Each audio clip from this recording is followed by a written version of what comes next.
Hey, this is Terra Invicta, and we are back with another episode. And Josh is joining us once again, Yeah. playing Get Out of Dat, which is great because I had no idea what I was doing with Get last time. I'm excited for someone who knows what they want to do with this character to come in and help me not butcher it. When we last left our heroes, they were fighting a volcano god, or rather, a god or a fire elemental who's pretending to be a volcano god. Big phony And liar. basically, you were looting his vault here. Each of you took one item with the plan of returning to loot everything else, and then came out and we're gonna sneak attack him. And then Git was in the middle of like talking with the fire elemental to try to figure out this phoenix egg ritual he needed to do. Oh, the first thing I want to start with, though, is a flashback, like we referenced before we started. So what do we see, Git?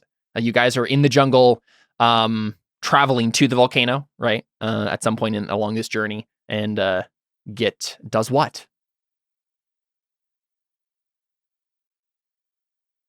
Well, I think Get is like stealing glances over at Takui relatively often. And like is like holding his little fancy book that he's got, which is like relatively bright leather, and like a reddish color. And it's got like some like adornments on it. It's got some feathers there, and it's clearly like almost a scrapbook looking thing. And then at some point during the trip, he kind of hops up in his usual way next to Tegui and like opens the book, and says, "Can I have your signature?" Takeway like laughs and smiles. He just goes, "What do you want my signature for?" And he like opens it up to a page, which is like gilt in some lovely like almost gel pen sparkly red hem like border to it, which does already have a name there, which is Deacon Ross. And he like nods to you and he says, "Can I have your signature? Maybe we could be pen pals." I don't understand. Get what? Why did Deacon sign this book? What is this for? And he like looks at it for a second, and he like pulls out a quill and like starts scrolling on the page, and he says, "Hey boss, Takui is refusing to sign." and waits a second, and Wait, you write that in there? Yep. Oh, okay. And presumably like some what's called a little bit later, like some other writing appears on the page back and says, "She always was stubborn." And then he just like taps it with the quill and both sets of writing disappear. "Maybe we could be pen pals." Okay. All right. I think I get it. So she'll take the quill and sign it. Mm-hmm. I have no reason not to trust you, so I guess I'll do this. And he smiles and like jumps up and down a couple of times and then like rushes off to behind a nearby tree. And then you hear in your mind a very shy hello. I'm assuming that's Git's voice? I'm confused. Or is that Deacon's? It's a voice. I think you could probably tell that it is meant to be from Git. Yeah. Like I assume sending, like you can tell who's actually doing the sending. But yes, it is essentially the equivalent of a sending spell that you hear in your mind. And so Takumi will like send back, "Hello." And he runs out from behind the tree and like shows off in like very ornate handwriting, like hello back. There's like two hellos on the book, and then he like taps it with his quill and they both disappear. I see. So it's like a sending spell, but for writing. Pen pals. Very cool. And then he rushes off and like jumps behind several trees and probably spends the rest of that afternoon just like randomly sending you messages. Because as far as I can tell, I can do it infinitely. Just Takewe's It like, doesn't- I have doesn't take regretted. a- I regret my choices. She's like, that's a cool way to communicate, though, because now he could just like write things to me rather than having to awkwardly say things. Mhm. Cool. I can only have 4, so I can't do the entire party. But I figured Takui would be the one that would get from the group. Makes sense. Takeaway just laughs at you, like jolly, like running around in the trees. Just like, he's just a little kid at heart, isn't he? Cool, and I think we kind of fade out from Git's like playful antics, and then we see Git standing before the fire elemental, saying whatever he was saying before you guys. So we see you guys probably in the background, like, you know, doing your Scooby-Doo sneaking forward, right? About to hit him over the head. What is Git actually saying to the dude, to this fire elemental while they're in the vault?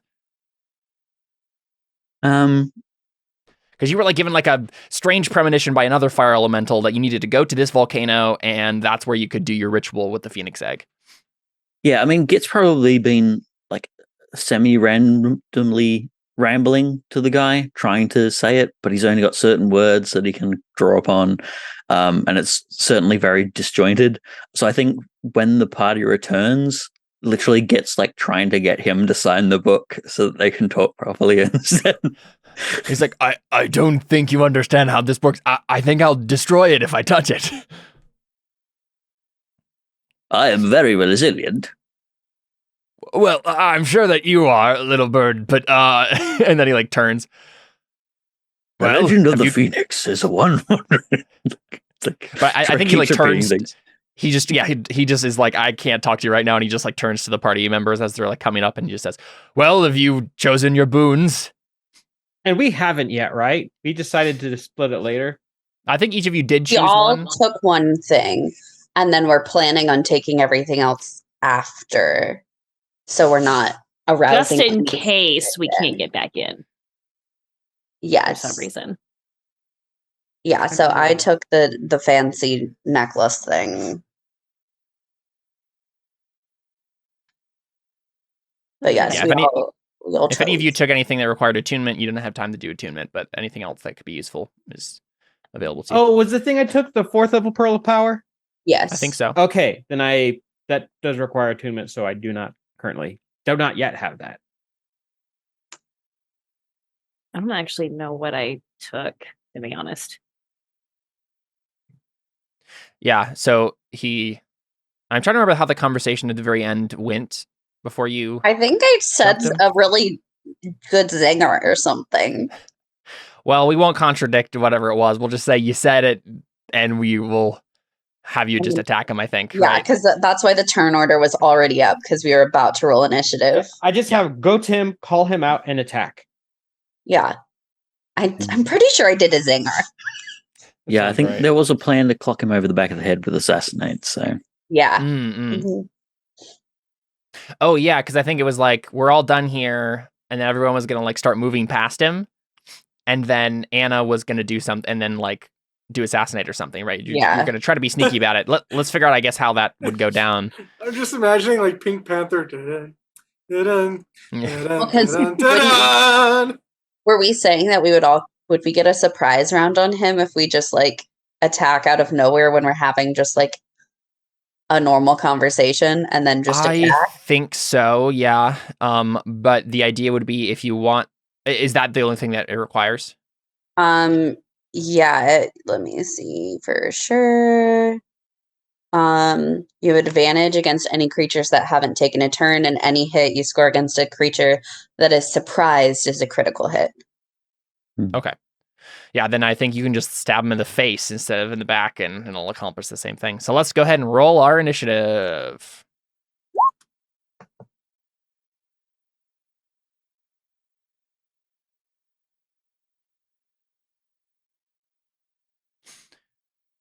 Launch of initiative. Rolling once. Some good rolls. Rolling twice.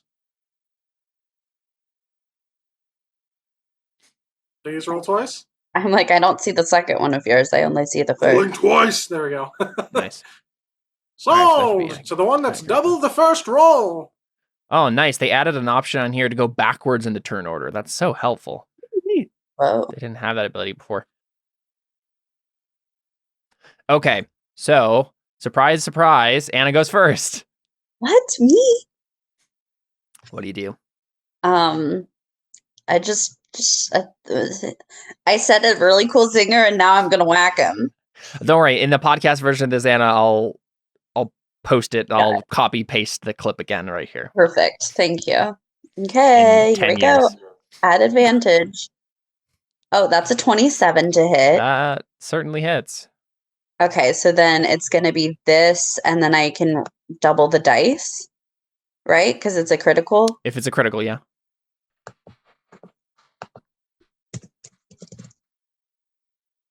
Caleb, I want you to know that I'm going to pull up my phone right now, and I'm going to set a reminder for July 27th, In 10 years. 2033.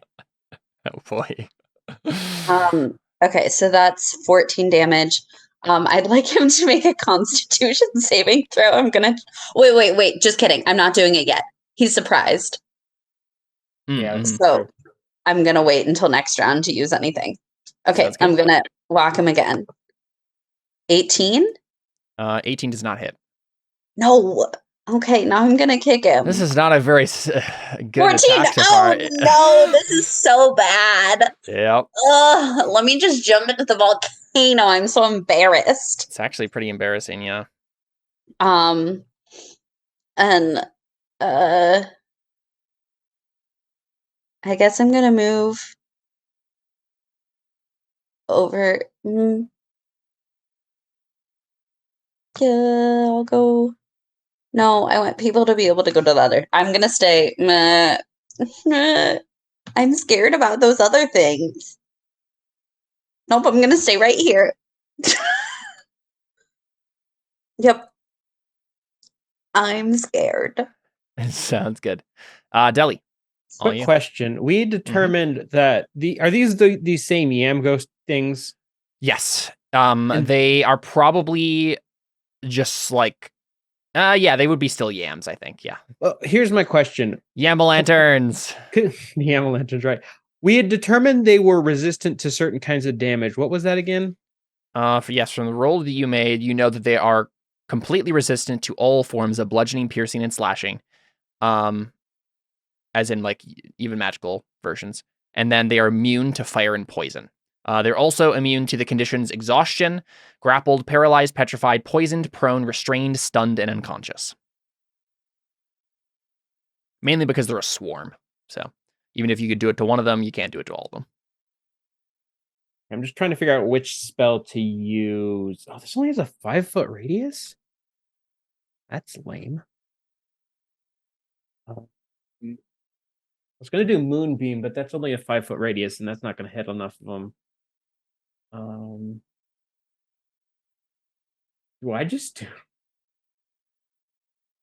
do a 5th level spell? I don't know. Do you? You know what? I don't use a lot of 5th level spells, and these things were annoying. So I think I might just do this. Did you say they were resistant to being prone or anything like that? Yes, I believe they are resistant to being prone. Okay. Check. Well, even if they aren't prone, they'll still take a decent chunk of damage. So yeah, I think what Deli will do is she will take her. You hear her rumbling in her stomach. She takes her staff and she. Actually, no, it's just a verbal component. So there's a rumbling in her stomach, and it kind of the trimmer goes down her legs through the earth and hits them with a destructive wave that does not have my wild magic put into it automatically. Oh, that was close. That was very close. Can you hit all of them? It's a save, so I think the third. What's the radius? The second and fourth one make the save, so they take half. Oh, I see. Each creature you choose within 30 feet of you. I see. Yeah, so it'll hit all 5 of them. Git will be immune to this. So actually, do I have to move at all for this? I can if I need to.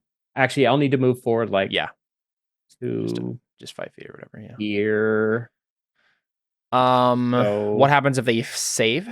They take half. Half. Okay. And they aren't knocked prone. Okay, so what's the full damage here? So it's 15 thunder 32. and 18. Yeah. 33, sorry. 18 radiant or necrotic. I think this would be radiant, probably. And then Big Boy needs to make a save too. He already made the save. Oh no, there's no, he didn't. I was just doing it for the skull things, but I'll do them in a second.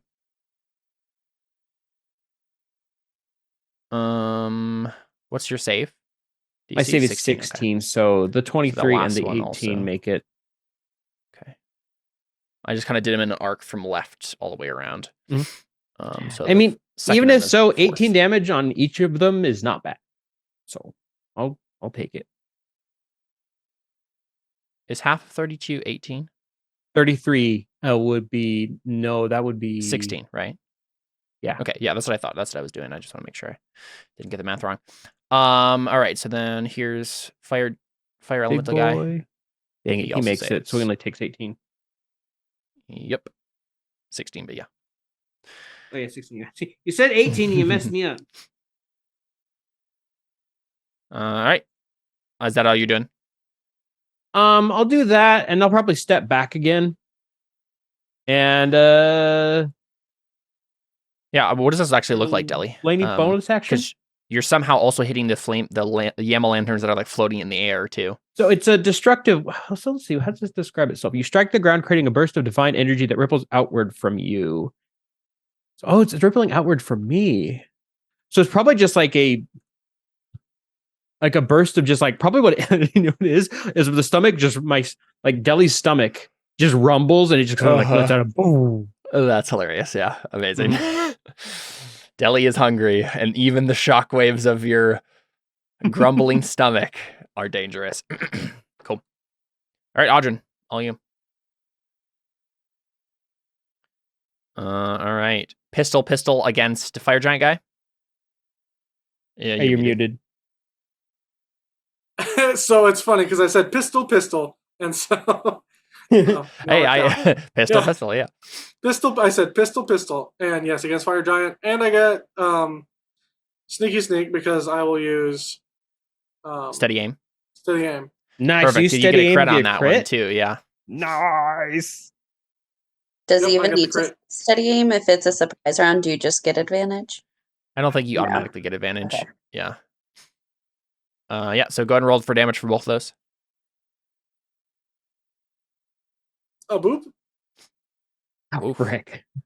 That's good. It could be better, actually. Still a lot. We have that. 13. 14. That actually, I rolled max damage on one of those rolls.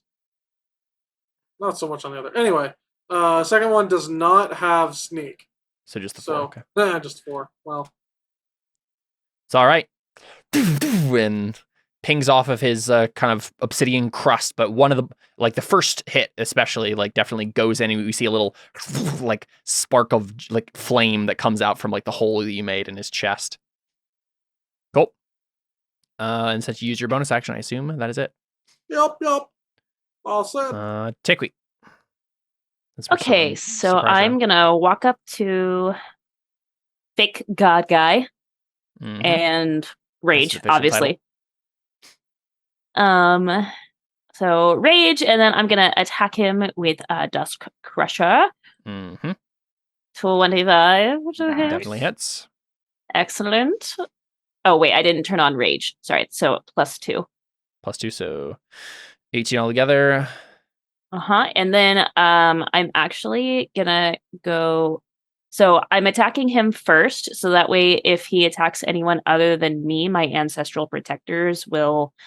While you're raging, the first creature you hit with an attack on your turn becomes the target of the warriors, which hinders his attacks until the start of your next turn. That target has disadvantage on any attack rolls that isn't against you. Also, when the target hits a creature other than you with an attack, the creature has resistance to damage dealt by the attack. So I'm gonna attack him so that way, hopefully he'll attack like Anna and have like disadvantage, and she'll have resistance. And then I'm gonna come over here to the Scully guys, and I'm gonna attack the top one. Okay. Basically, attack him from the front, sweep around. Start attacking his minions. Yeah. Mm-hmm. I figured I probably have the best chance against these guys since I'm resistant to fire. Okay, 24 to hit. Yep. And 14 damage to that one. Swing your radiant hammer through the cloud of yams that are floating here. Fiery yams, and you certainly do some damage. They are not resistant to radiant, so nice. Caleb, mm-hmm. Can you recant that 4 damage that I did with the second attack? Why so? Because it's a bonus action to cast right. Steady Aim. So so you can't have your extra attack. I see, yeah. Yeah. Which means I get 1 bullet back. Very nice. Makes sense. I mean, you're just doing like the special dual wielding sidearm like bonus attack thing, right? Right. I don't have anything that lets me shoot as opposed to you. like multi-attack, which you don't have. Yet. It's the next level? Because I only have a few levels to go on your build here. Yeah, I don't think it's next level. Just wondering. Cool. All right. I think that's it for you, Takui, right? Cool. What do? You were like just talking with him, and suddenly, his flaming Yaml Lantern minions were kind of just like floating around in the vicinity. But now they're kind of all like you're cut off from the rest of these people. It's not necessarily to say they'll all attack you first necessarily, because you weren't necessarily you weren't like in the group over there that's attacking their master, but yeah, probably don't want to draw their attention. What is Git? Git just continues asking the question of he probably gives up on signing. I think he's probably a bit too busy for that, but he says like, how does one allow a phoenix egg to be reborn? How does one do it? And just keeps like repeating that. Some battle gunshots going off as he says this. Mm-hmm. That being said, there probably will be just as aesthetic things happen. There'll be a big gong that goes glong. Completely unrelated this to Git, isn't of course. Git doing this, obviously. No, he's asking questions. There's nothing that Git's doing that's. He's not waving his hands about or anything. He's being a very peaceful boy. Let's see. Why is that not on my list? Git is such a fun character because like he's just so nonchalant about everything, and he can pull it off because he has this special trick where you can literally just cast spells without ever talking or moving. It's just like, wow, fate must love me. You just dropped dead. I can't remember which way around told it is.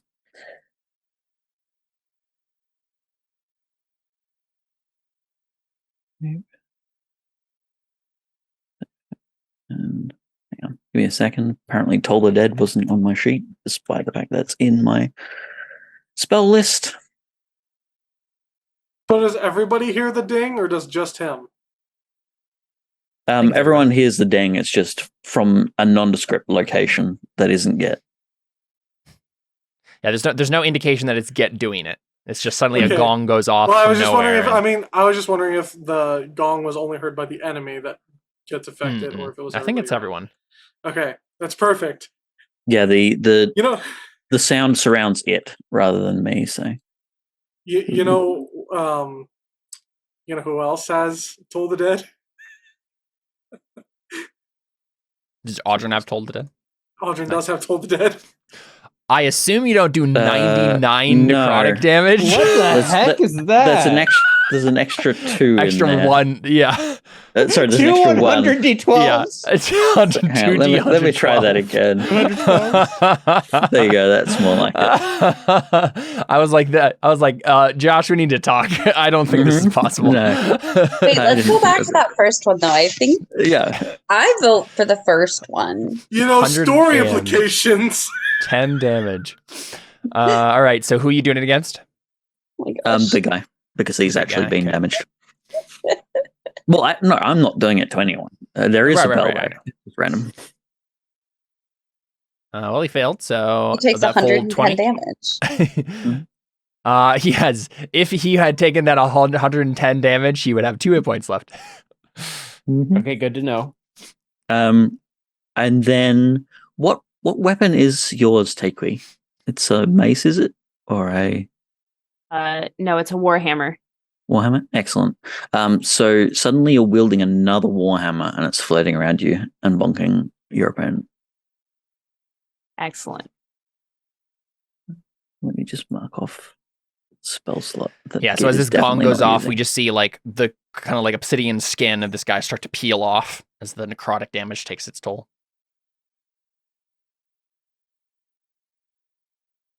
Is it attacking the top one? Get? Yeah. Hits.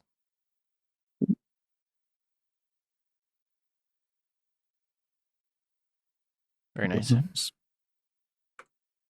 Yeah, we see the one hammer swing and the yellow lanterns get crushed, and then suddenly another hammer from nowhere. Very fun. All right, back to Anna. Surprise round is over. Okay.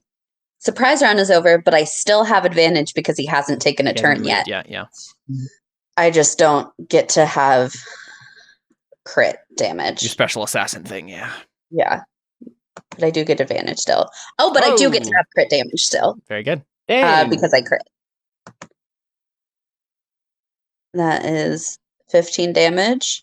Very good. And now I would like him to make a con saving throw. Mm-hmm. Yeah, so he tries to like swing his shields at you, and you just like dodge underneath one of them and then crack your quarterstaff against his chest. And con save, you said? Yeah. Oh, that passes. Okay, now I'm gonna try and hit him again. Oh, too bad I'm not at advantage. Yep. That's still a 24 though. Does that hit? It certainly does. 8 damage. 8. Very good. Just make another con saving throw just for fun. Okay. 22. Oh, that really passes. Oh my gosh, he has plus 11. Yep. I didn't notice that before. It's I was fine. wondering. It's fine. Whatever. Now I'm gonna kick him. Oh, That's what makes him such a good con man. That's true. He is kind of running a con on you guys, or tried to. Okay. I'm scared Yeah. Fair enough. because he's Okay, don't worry. He has disadvantage on attacks against you. And I think probably what he's doing right now is he's just like yelling, like, "How dare you attack a god? You will pay for this. The volcano will rise up and burn you alive." And I'm just like, I would never attack a god. No, but you yeah, just see, you just did it right there. You're not getting my point. Apparently not. Okay, do I just stay there? I feel like I could just run away, but then he would. Okay, I'm just gonna stay there, and I'm just gonna see what happens. It's probably not gonna be good, but I'm gonna just see. There we go. I'm done.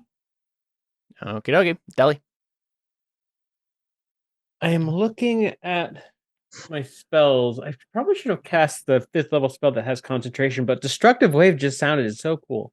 And the other ones actually would have hurt everyone else. And is this where you give us your 50-page speech that you prepared? No 50-page speech. No, I'm just looking at my The problem is the usual concentration spell of Call Lightning doesn't exactly work in here the way I see it. Yeah, So, I don't. I mean, maybe. I also want to do something different than Call Lightning for the first combat in a while. The problem I'm having right now is just that Moonbeam doesn't do a lot because it's a 5-foot radius, but I'm just going to do it anyway because it'll eventually people will clump up. So it's going to do Moonbeam centered on him. Okay. I'm going to do it at 3rd level. Wait. Oh, that's a Constitution saving throw or half. Wait, maybe I'll do that on one of the skull guys. Okay. I forgot the Constitution saving throw, so I'll do it on this far guy right here. Okie dokie. And wild magic does not go off.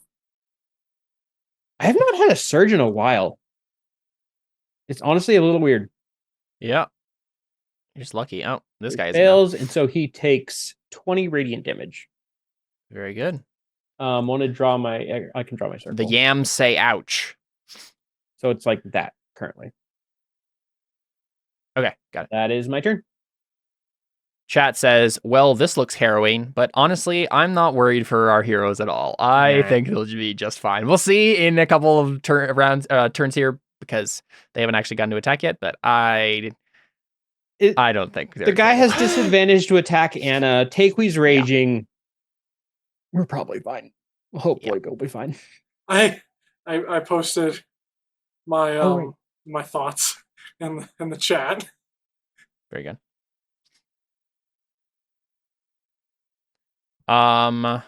Speaking of you, Jordan, it's yours. Your turn.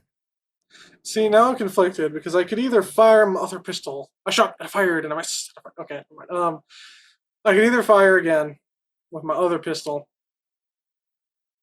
or I get the reference, Jordan. Thank you. I appreciate that.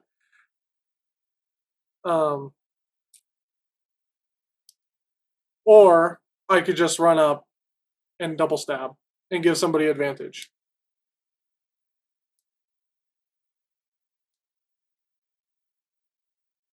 Would anybody like advantage in particular? Probably Takewee or Anna. I was about to say, Takewee does so much damage in one hit. I feel like she would be better having advantage.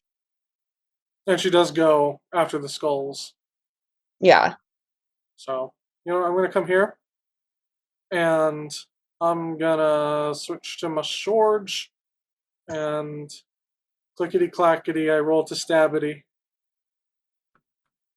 Which, No, it's crickety-crabbity, I roll to stabity. Ah, thank you, yes. Do the thing. If I can find the thing. Yeah, it's this one. And you're attacking big guy. 16 does not. Oh, you have advantage. Yeah, so 24. Yep. Bye. And you get snake? Can I get snake because he's next to me? Snake. Very good. Find a weak spot. Chink in his obsidian armor. Stab through his back of his kneecap. I assume 11 doesn't hit. It does not. That's okay. It's about 10 AC off. If an 11 hit, I think he'd be in trouble more often than he is. Yep. All right, now it's time for the swarm of fire dancers / the flaming yams. Wait, I think is it when they start their turn on each of your turns after the spell? When a creature enters a spell area for the first time on a turn or starts its turn there, it's engulfed in ghostly flames that cause searing pain. So that one will take 3d10 damage again. Okay. So it'll take 25. I rolled really well that time. Yeah, that was really good. It does get another save each time. 3D damage. Oh yeah, it does get another save, yeah. Oh, so if it saves, then it doesn't take this? It'll take half. Takes half. Saves. Okay. Con save? Yeah. You failed to save, so. All right, cool. So I'm going to roll a D3. I'm going to roll a D3. I don't think they would attack Git because he hasn't actually been aggressive yet, visibly. So I'm going to roll a D3, and one of you besides Deli is going to get attacked here by all of them. So that's going to be Anna from left to right. So. That makes no sense because I attacked this one. You are the one who attacked him first, so I think they can. I mean, they see that you're fighting. At the very least, they can probably at least figure, or they have some sort of basically, there were multiple reasons they could have attacked any one of you three, so I just rolled randomly. So here we go. I don't think they will care about attacks of opportunity, so this one's just gonna doop. So you can get attack of opportunity. Oh, but don't they have to be in our space though? Isn't that the thing? Oh, right. Oh, that's true. Oh, yeah. Okay, so this top one will go attack Takui or Anna, but you can get an attack of opportunity. Okay. Actually, I don't want to do that because I want to save my reaction. Your reaction. Okay. So this one goes on top of Anna. I won't actually put the token on top of you, but it's technically in your square, and then it'll attack you. I'll just do these one at a time here. Yeah, thanks for reminding me. I forgot how these work for a second. Forgot how your own monsters work. Yep. It's been a hot That minute. misses. Yeah, it definitely misses. See, I'm not worried. This one is gonna go on top of you, Takui. That will hit. That hits for 26 fire, but that's not too bad for Takui, especially raging. But that's halved. Yeah, because that doesn't matter for raging. Doesn't you're matter. Genasi. I'm gonna miss being a Genasi next campaign. Yeah, I think this one here is going to attack Audrin, and then this one will go and attack Git. Because if they could gang up on one of you, they would. But since there's one of them for each of you in the general vicinity, that one of them will just attack each of you.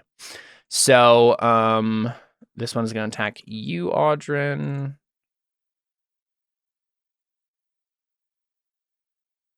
Uh, 17 hits, yeah.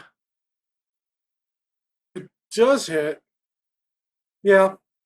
Okay, 21 fire for you, and then I'll take half of that. very good.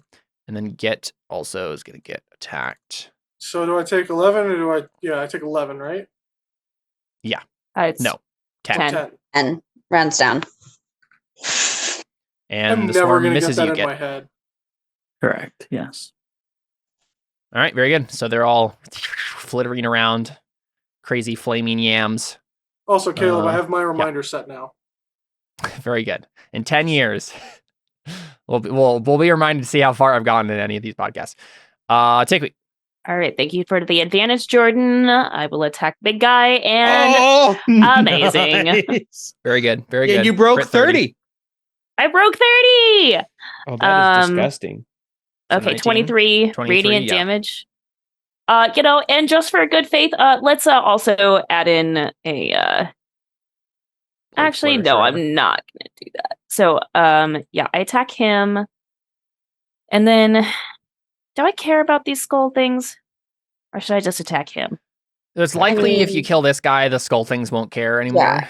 I feel like you just should focus on him, and we know how much HP he has, and if you get another crit, he's gonna be down to like. Let's see. Now, do I have advantage? I don't have advantage on this one, correct? You do, because you do. You're still flanking. It's just You're still flanking.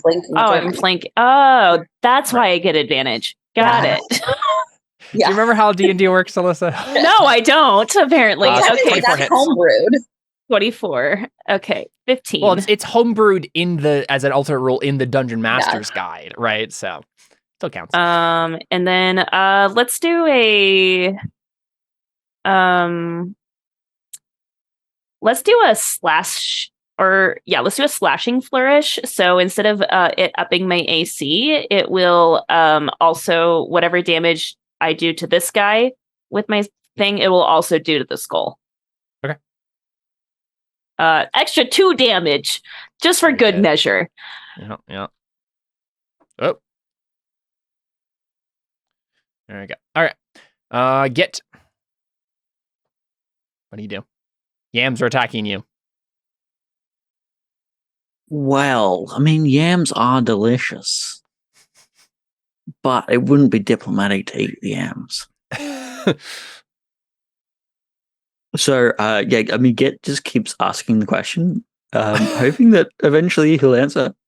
I mean, a gong will go off. And yeah, as you ask it again, he just says, "Shut up! Shut up!"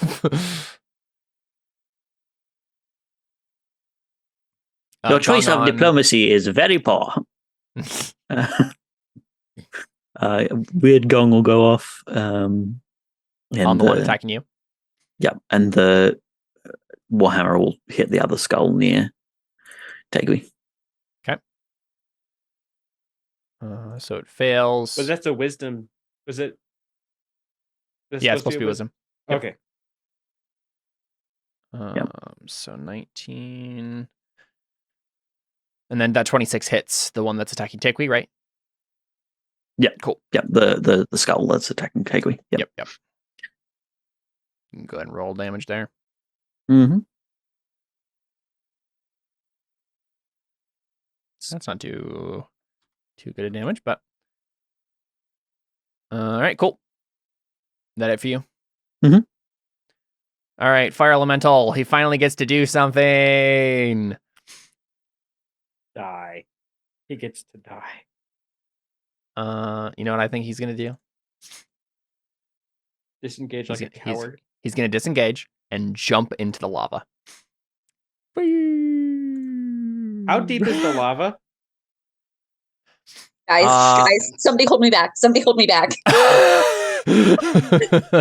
Somebody hold me back. I might actually be able to go in there for a hot minute. Nobody hold me back. I can fly. So yeah, he just falls, and I think he probably just like loops into the lava. Well, how far did he fall? Because he would take falling damage, wouldn't he? I don't think he would. He's a fire elemental. This is a volcano. He's just going to be one with the volcano. It would be kind of dumb if he literally took falling damage from. That just doesn't make any sense to me. It's like a diver diving into a pool. Yes, he knows how to do it well. So this is probably preposterous to ask that you check his immunities and make sure he's immune to fire. He is immune to fire. Are you sure? Have you checked? I am 100% sure. That'd be Are you real telling me awkward. there's a chance? Jordan just hacked the sheet and took it off for some reason. Question. Mhm. Is it liquid lava in there? I believe so. So I'm trying to think of I think it doesn't matter how far down it is because he might not have actually hit yet. How far does a character usually fall in D&D on their turn? Are there rules for that? Because I'm 20. thinking about doing something crazy, guys. Put it this way. Featherfall reduces it to 60 feet. So if it's anything beyond 60 feet, you can pretty much say that it's going to hit it because he's not feather falling. So it's going to be more than that. You fall 500 feet in 6 seconds. Dang. 500 feet? In a round. Faster than I thought. Okay, well... That's way faster than I thought. There's no way that... yeah, but that's also free falling. He lands in liquid. I doubt you can sink that fast. Right. Does he stay on the surface or is he like... I think he is currently quote unquote treading water, right? How far down is he? If you did want to jump down, Anna, and attack him, you could. Don't you dare, Anna. But on his next round, he is going to reconstitute himself back into the lava. That's the thing. Yeah. We have to do it now. Oh, I have, and it is your turn, Anna. I just have a question. How far down is it?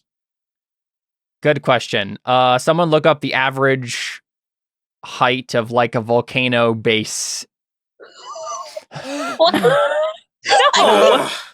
Average Caleb, depth of Caleb, you just make this up. I think you just need to make a call here.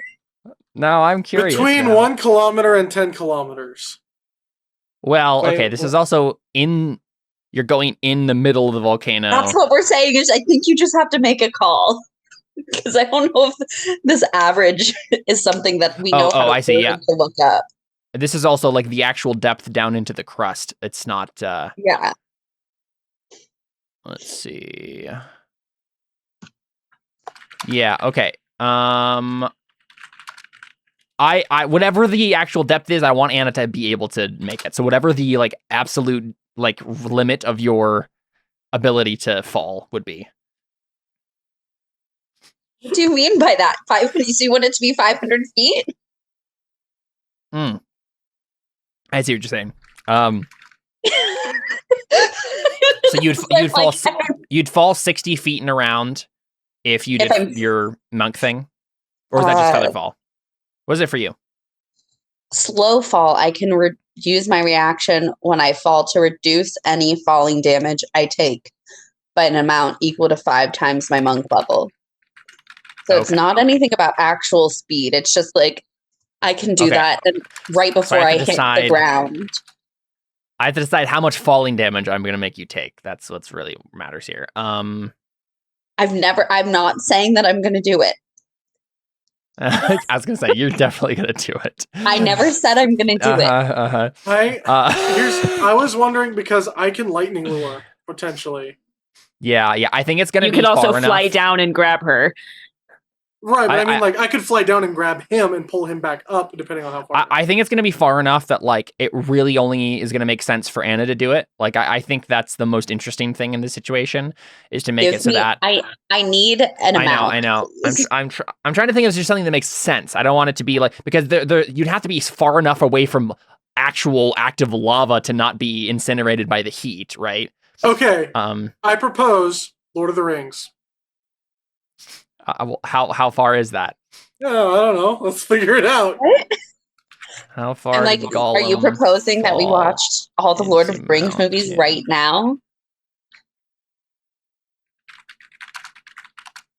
Oh, no one has done the math on this. That's surprising. Let's say it's like every 10 feet you take D6 damage. Yes, but the max of 10d6. With a max of 10d6? Max of 20d6. Oh, max of 20d6. Okay, I was going to say that's what I want it to be. I want it to be 200 feet then. Cool. He's 200 feet down there? Mm-hmm. Dang. Can we see him? Yeah, you're looking straight down. Anna, don't you dare do this. You are going to die. We can't get you in 200 feet. You don't have to get me. I have wings. Oh, that's true. She does have a special thing. Forgot about that. I'm specially equipped to jump down holes. I just wanted to offer Anna the opportunity to continue the fun character development she's been pursuing, where she jumps into any pit. Here's the thing. He already said that it's a liquid, which means I can stand on it with my ring of water walking. Sure. Yes, you could do that. That's why I asked set yourself on fire. Yeah. If it was lava. So just so that establishes that I'm not sinking down. Yep. Well, but here's the thing. Would you be taking like heat damage from the amount of fire that's underneath you? Yeah. I don't know. Yeah. Why don't you land on top of him? He is fire too, I think. Well, but he has a like armor on though. I mean, it's just kind of his skin. Here's the thing. But yes, I mean, in terms of AC, he does have a high AC. Next question. If I jump on him and land on him, will it then do damage to him for a creature falling 200 feet onto him? If I do not use my slow fall ability and I land on him, will that do a bunch of damage? I mean, given actual physics, yes. I'm trying to think of how much damage. It would be equivalent to the amount of damage she took, probably. I don't know if it would be that. Maybe much. half. Yeah, that's what I'm thinking. I'm thinking like 10d6. I will allow that if you can make a like acrobatics check, right? Because you have to land on him in the particular way that you're actually transferring the kinetic force in the way you want to actually do, like, it's an attack, right? Otherwise, you just kind of crash into him in a way that, like, because he also has shields and stuff, so. She lands on the shield, feet first. Her feet get impaled. Okay, here we go. Oh, this is probably... Can I jump down and then last minute just unfurl my wings? What does the actual ability do? When I use my Step of the Wind, I can unfurl spectral draconic wings from my back that vanish at the end of my turn. While the wings exist, you have a flying speed equal to your walking speed. Let me look up. It's from Way of the Ascendant Dragon. Uh-huh.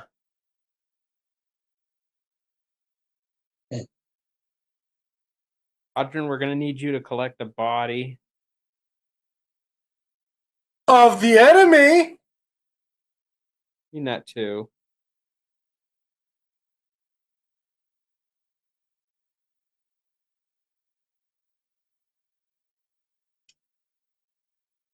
I'm just trying to figure out if they're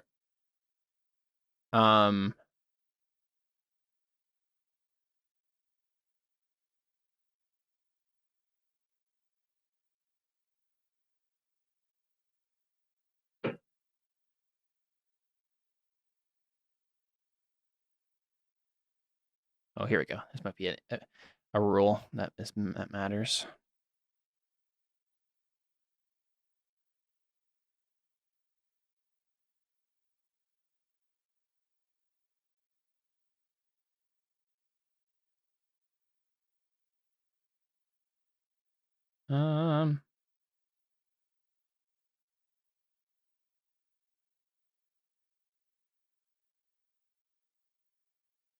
Where in the world?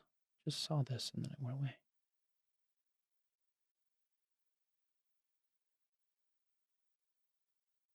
Yep.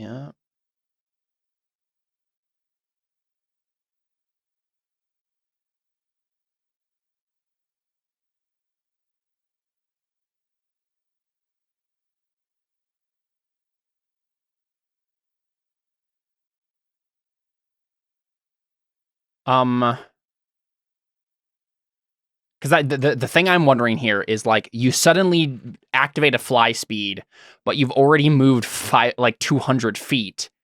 I don't know if just activating the fly speed suddenly gets rid of all the momentum you've. Yeah, it doesn't. Right? Like, obviously there's magic, and magic can make the laws of gravity not work the way they're supposed to, but I don't think if all it does is, like, give you the ability to fly, I think there still has to be some amount. I'm going to say you also would take half damage. So, right, if you activate your fly speed right before you land, you're not going to crash into him, but the amount of, like, force that's being exerted on you from suddenly stopping your flight right before you stop, like, hit is going to, like, do something bad to your body as well, and you're going to take 10d6 damage instead. Cool. That's my ruling. I guess I'm just gonna jump down and try and land on him then. But I will slow fall. I'm just trying to land on him so I'm not standing directly on the lava. Got it. For heat reasons. Goodbye, everybody. I know this is the dumbest thing ever. Josh, you're getting the true Terra Invicta experience of watching watching Henna try and kill herself. All right, sounds good. So you fall 200 feet. Yeah, Emily, and then I just want you to know that there's actually a term for this kind of character in Halo. Which is? Is it bad? It's ODST. They're called Hell Jumpers. Orbital Drop Shop Trooper. Like, this is an actual unit in the UNSC. It's me. Okay. So I assume you're not trying to do damage to him then, since you're doing your, like, slow fall thing? Correct. So I'm going to bonus action disengage from my yams. And then okay. down. Sentence I've never heard before, but yeah. And try and land on him. All right, here we go. You take 65. That's okay, but I negate 30 of that. Okay. So you feel your leg, the bones in your leg crunch as you slam onto his shoulders. He looks up. What the? Why are you? You're crazy. Okay, now I'm gonna hit him. Okay, sounds good. So he didn't take any damage from that. I'll say no. Yeah. Apparently not. Let's be real. In his actual essence, he's a fire elemental. So Does an 18 hit? an 18 does not hit him. So sorry. Oh my gosh. Okay. I'm gonna hit him again. You're probably just like reeling with. Are you 12 freaking doesn't hit kidding either. me? You're just reeling with pain from your fall, right? And you're just trying to like, and he's like trying to get you off and like throw you into the lava, and it's just not going well for you. You're barely clinging onto his neck. Okay, are we still doing the thing that if somebody does something that's particularly in character, that they get advantage? Like that they're given advantage? Well, it would be if they do. Oh, you know what?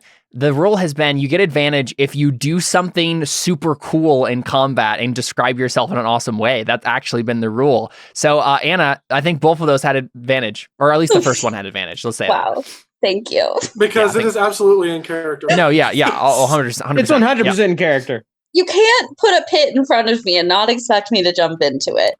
He's not dead. I'm so sorry. I know he's not. Okay. You also take another 26 fire damage. Jeez Louise, why did you roll that high? I don't know. That's really rude. So you're just like, because like he's also starting to like shed his obsidian stuff and trying to go back to being a fire elemental, and you're surrounded by lava in the middle of a volcano. It's just, your eyebrows start like set on fire. It's bad. All right, cool. Deli. Unless you had, I forgot my turn was next. key points or whatever you want to I'd spend. be like, can you move the moonbeam over here, please? It only goes 40 feet. Yeah, but isn't it? Oh, it's 40 feet down. Well, let me double check that. Yeah, does it have a depth of the cone? 40-foot high cylinder, so would not reach you. I will, however, move it on this one right here. Okay. So it will take. It automatically takes D10 damage on a failed save. Failed save. 18. So it takes 18 damage. Cool. Very good. And well, actually, can you move this? Can we move the circle or? Yeah. Okay, I'll move it. There we go. It'll be right there. And you know what? Why not? I'll just run up to him and hit him because he's gonna attack me soon anyway. Okay. I don't get to use my shillelagh much anymore. You have to use an action to move it. Oh, I do? Yeah. Then never mind. I'll stay where I was. Sounds good. All right, Audrin, do you swoop into the abyss? I would say to Deli, hey, if you have any healing words, I wouldn't mind it. Oh, but I'm out of range. Just kidding. Very out of range. Just kidding. I do have healing word available. I was going to say, Audrin, if you can pick me up, bring me down. As I say, if anyone can I don't know what survive you're going to do. being in lava, it would be Takewee. Audrin flies away. No. Bring the whole party down here, Audrin. Yes, because that's always goes well. Taxi service into the volcano. That's what do you do? Yeah, that's a great question. What do I do? Well, okay. I could. No, I can't do that because that is fire damage, and that's not going to work.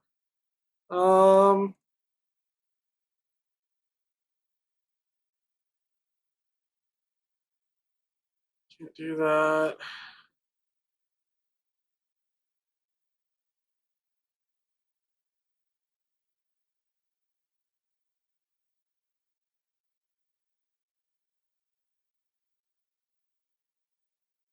You know what spell we really need right now? We need that spell that like compels somebody into combat so they can't actually get away. Like they can't run within like away from like compel duel or something. Yeah. That's the spell we need right now. All right. Darius comes out of nowhere. I mean, Darius could probably 1v1 this guy if he's final state Darius, of course. Yeah. Mathematical Weasel. I can't even do the Darius voice very well anymore. It's been too long.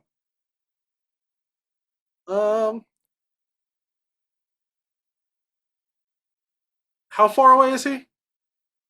200 and Okay, well, whatever. Yeah, 210 feet away or whatever. Somewhere around there. what would it look like to grab Takui? A Like, bad idea? I don't know. Well, I think it would probably be part of. Oh, how did we decide? We figured this out. Did we say moving someone else Takes half your is? movement speed or something like that. Oh man, I forgot. I feel like it was if you want to move someone, it requires a check, and then you half of your movement. I know it like there were times where it would like cost a reaction. Let me just like do a keyword search in our chat real quick for reaction. I feel like the rules for that kind of thing change depending on whether it's a willing creature. All right, here we go. You can make another character around. You can move another character around according to the encumbrance rules. So after considering what you're already carrying and then adding what the other character weighs, deciding if you're encumbered or heavily encumbered, and then that's how your speed is affected. This takes an action. Or instead, a character being moved can use a reaction to let themselves be dragged around. The difference between hefting someone on your shoulder and dragging them by the armpits, and grabbing by the hand and tugging them along with you. In which case, the person wouldn't be encumbered and it wouldn't cost an action. That was our final. Well, I'm willing to go. So if you want to use the issue is he's going to have to carry you either way. So I think true. if you spend your reaction, he doesn't have to spend his action to do this, but he will have to be encumbered, I think. Are you guys going to leave me up here alone with the yams? Which is a sentence I never thought I'd say. Caleb? Deli loves to eat. Would encumbrance slow him down when he's trying to fly downward? Well, here's the thing. You don't have to fly down, just fall. You can just and fall, then stop. Right? Like, well, with we just your determined boots. that would still do damage. I think it makes sense if he is doing a controlled fall that he can maneuver himself in such a way where he's using 5 feet of flight every so often to like make sure that he's like slowly coming up out of the fall, right?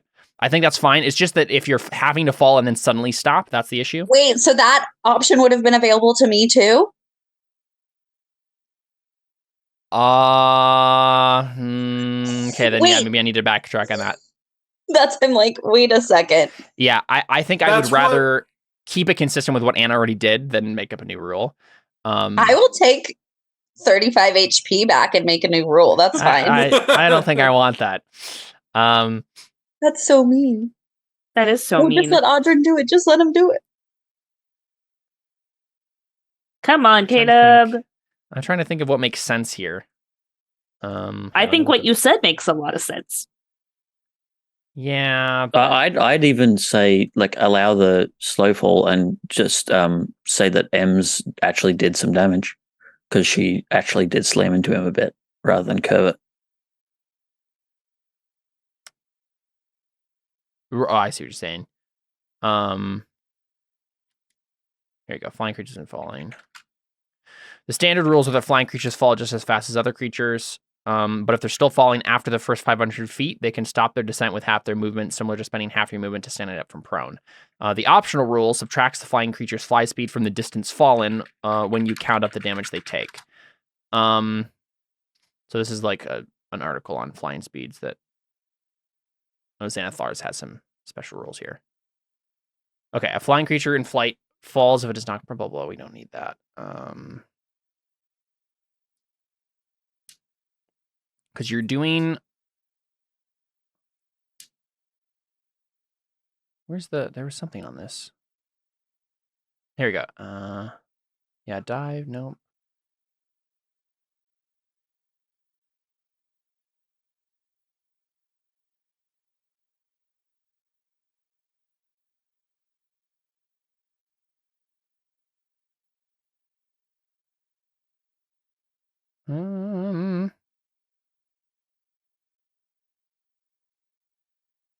Here we go.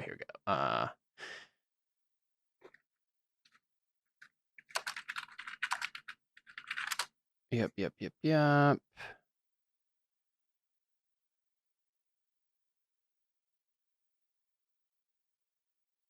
Okay.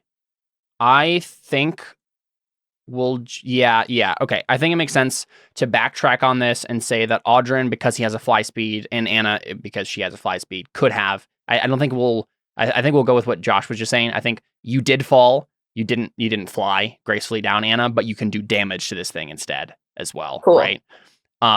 In which case, so we'll just back up here. We'll just roll for the damage right now because I think you're going to kill him. What do we say? Half of what you took? Half of what I took, or half of the roll? Half of the. Well, I mean, even if it's. I'm trying to think. Well, what makes sense since you did slow fall? Would it right? be half? Could it be half of the damage I physically took? Because that was still 35. That's so what I think it is. 17. I think that makes the most sense because it's having to do with how hard you actually fell. Yeah. Right. That's the Okay. I'll accept him taking 17. Yeah. I mean, he's dead then. If you do that. So. Oh my god. Yeah. I think that makes sense though. Given all the options here, because I think a flying character should be able to, if they're controlling their flight and just using gravity to go faster. That's one thing, right? And they should be able to control their flight in such a way that they can make it to the bottom faster, but without dying or getting hurt or whatever. But in this case, that means that Anna did do damage because she we need to stop affirming Anna's really bad decisions. Yeah, seriously. Yeah. Okay. I'd like so I mean, his like crust of a body is still like floating on the top of the lava, so you haven't like sunk into the lava yet. But we will on like his next turn, I think. Cool. But Audrin, I assume you're still gonna try to fly down. I mean, now just to go or does it down, not matter? Well, I guess it doesn't matter because she can come pick her up or so. Like she can fly. Back she can up, fly, right? yeah. I would probably say, hey, I can get myself up, but also it wouldn't be a horrible idea to carry someone slightly down, maybe, to be able to heal me. I'll fly down and heal you. You can't. I don't think you can get all the way. Is the other thing is like because I'm 200 feet down. No, that's what I was saying. I think Audrin can because he's just using the natural momentum of gravity and controlling his flight in such a way that he's slowing his descent and then yeah.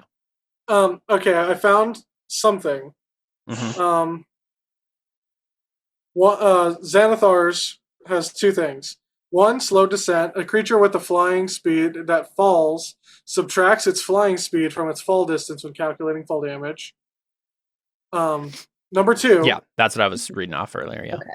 Number two, falling and catching yourself. A creature with a fly speed can stop a fall by exerting that fall speed, emphasizing Xanathar's by explicitly pointing out that if it's falling because it's prone but has enough vertical distance to have a turn mid-fall, it can stand up from prone in the air and thereby stop falling.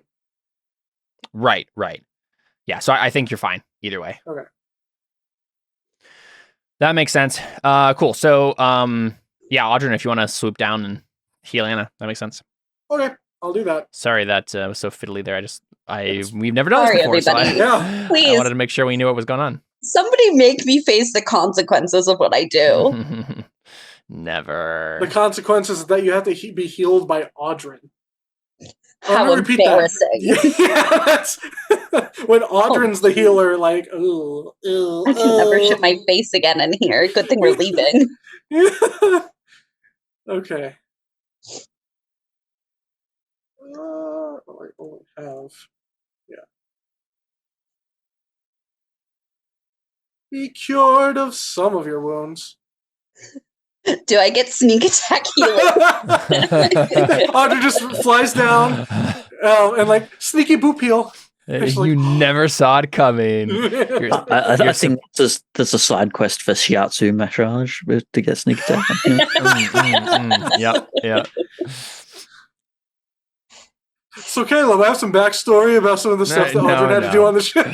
No. All right, cool. So there you go.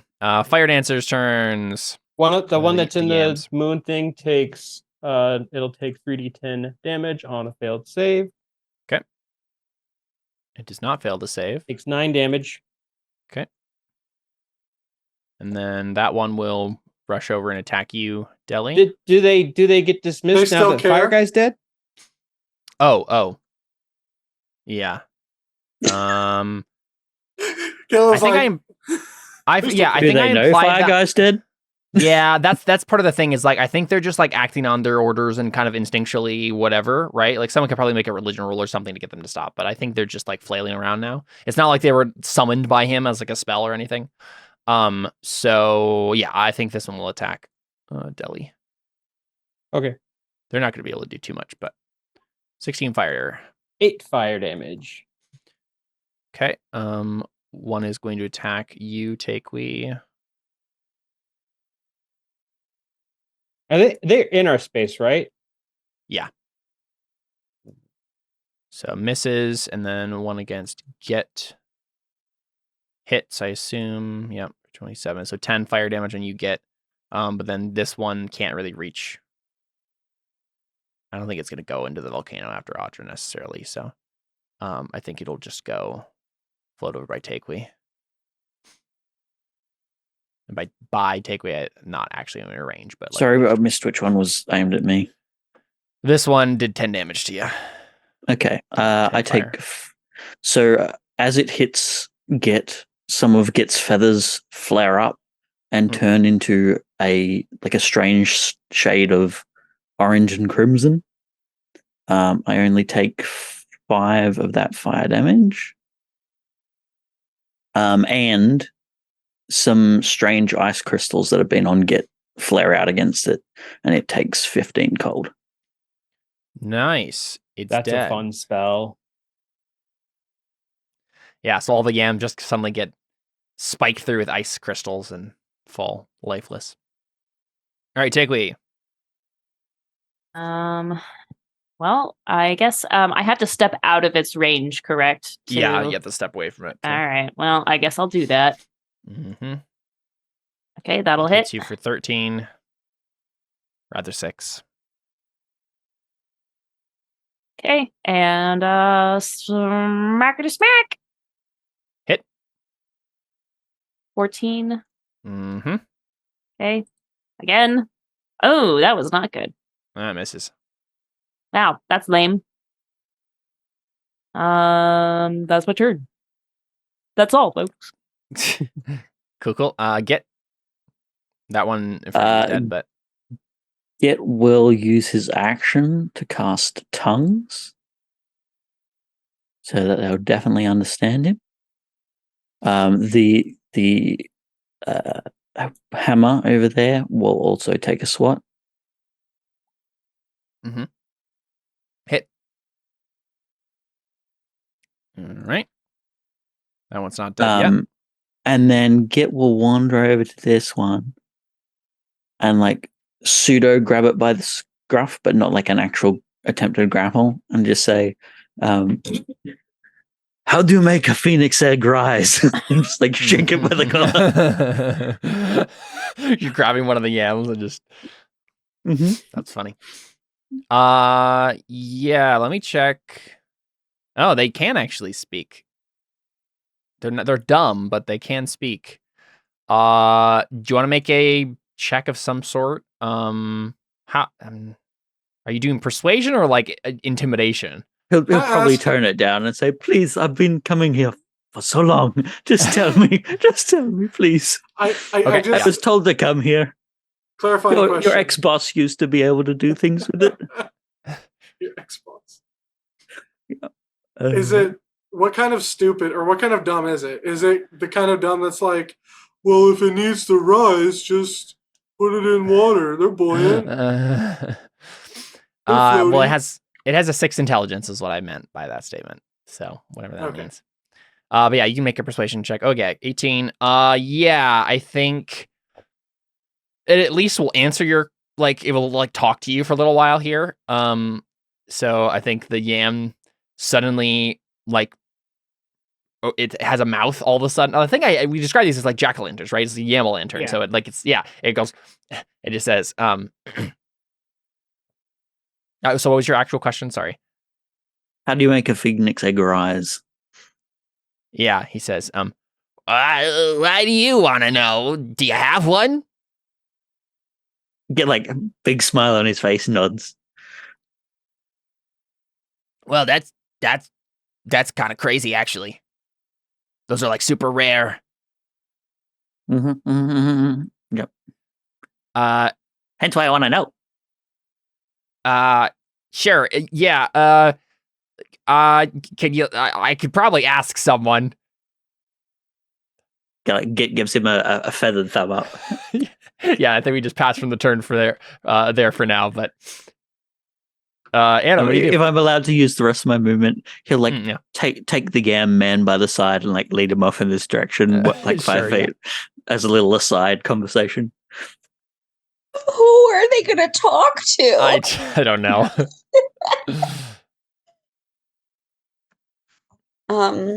There's a giant Yama lantern in the sky. Well, obviously the golden yam idol is going to start the talking, yam right? in the sky keeps on burning. Don't know who they'll be eaten by tomorrow. Okay, I use all my movement and my bonus action and my action to fly upwards. There we go. Yep. The end. And that sounds good. 165 feet up. Take 16 fire damage as you're still surrounded by incredibly hot air that is searing your skin off. Cool. Shout out to Audrey for keeping me alive. Yep. And then, is there like a place on the? I'm guessing there would be like is there like a ledge or something I could hang on to? Make a luck save. Oh no.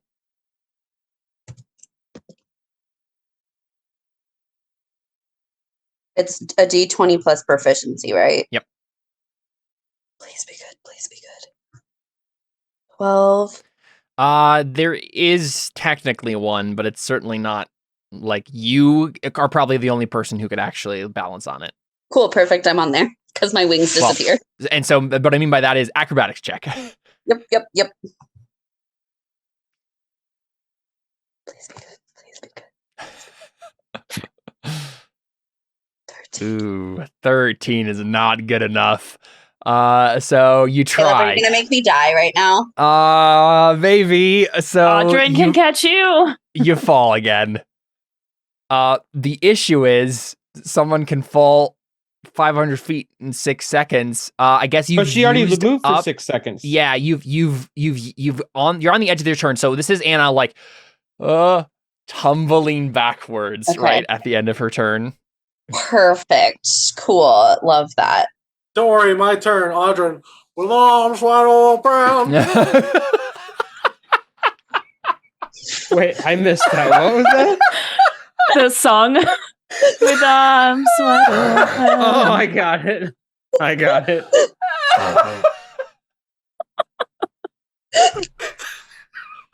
That just got me. Oh, Jordan, I love you. All I could think of was Anna in the sky keeps on falling. Don't know if she'll die in 6 seconds. My mind immediately went to like the Ave Maria. That was literally about. Yeah, I was thinking like flower duet. Just as she falls. What song is playing in the background when Scar says there can only be one? Or no, when he says "Long live the king." What's probably just Hans Zimmer's score, I think. Yeah, just Phil Collins whacking on those drums. That's Tarzan.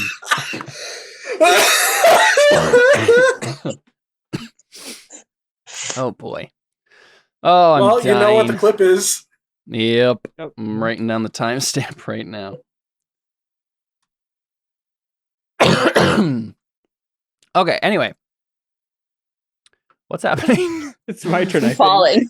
Yes, Sally. I move, take an attack of opportunity. What's their speed? Their speed is Are they faster than me? 30 feet.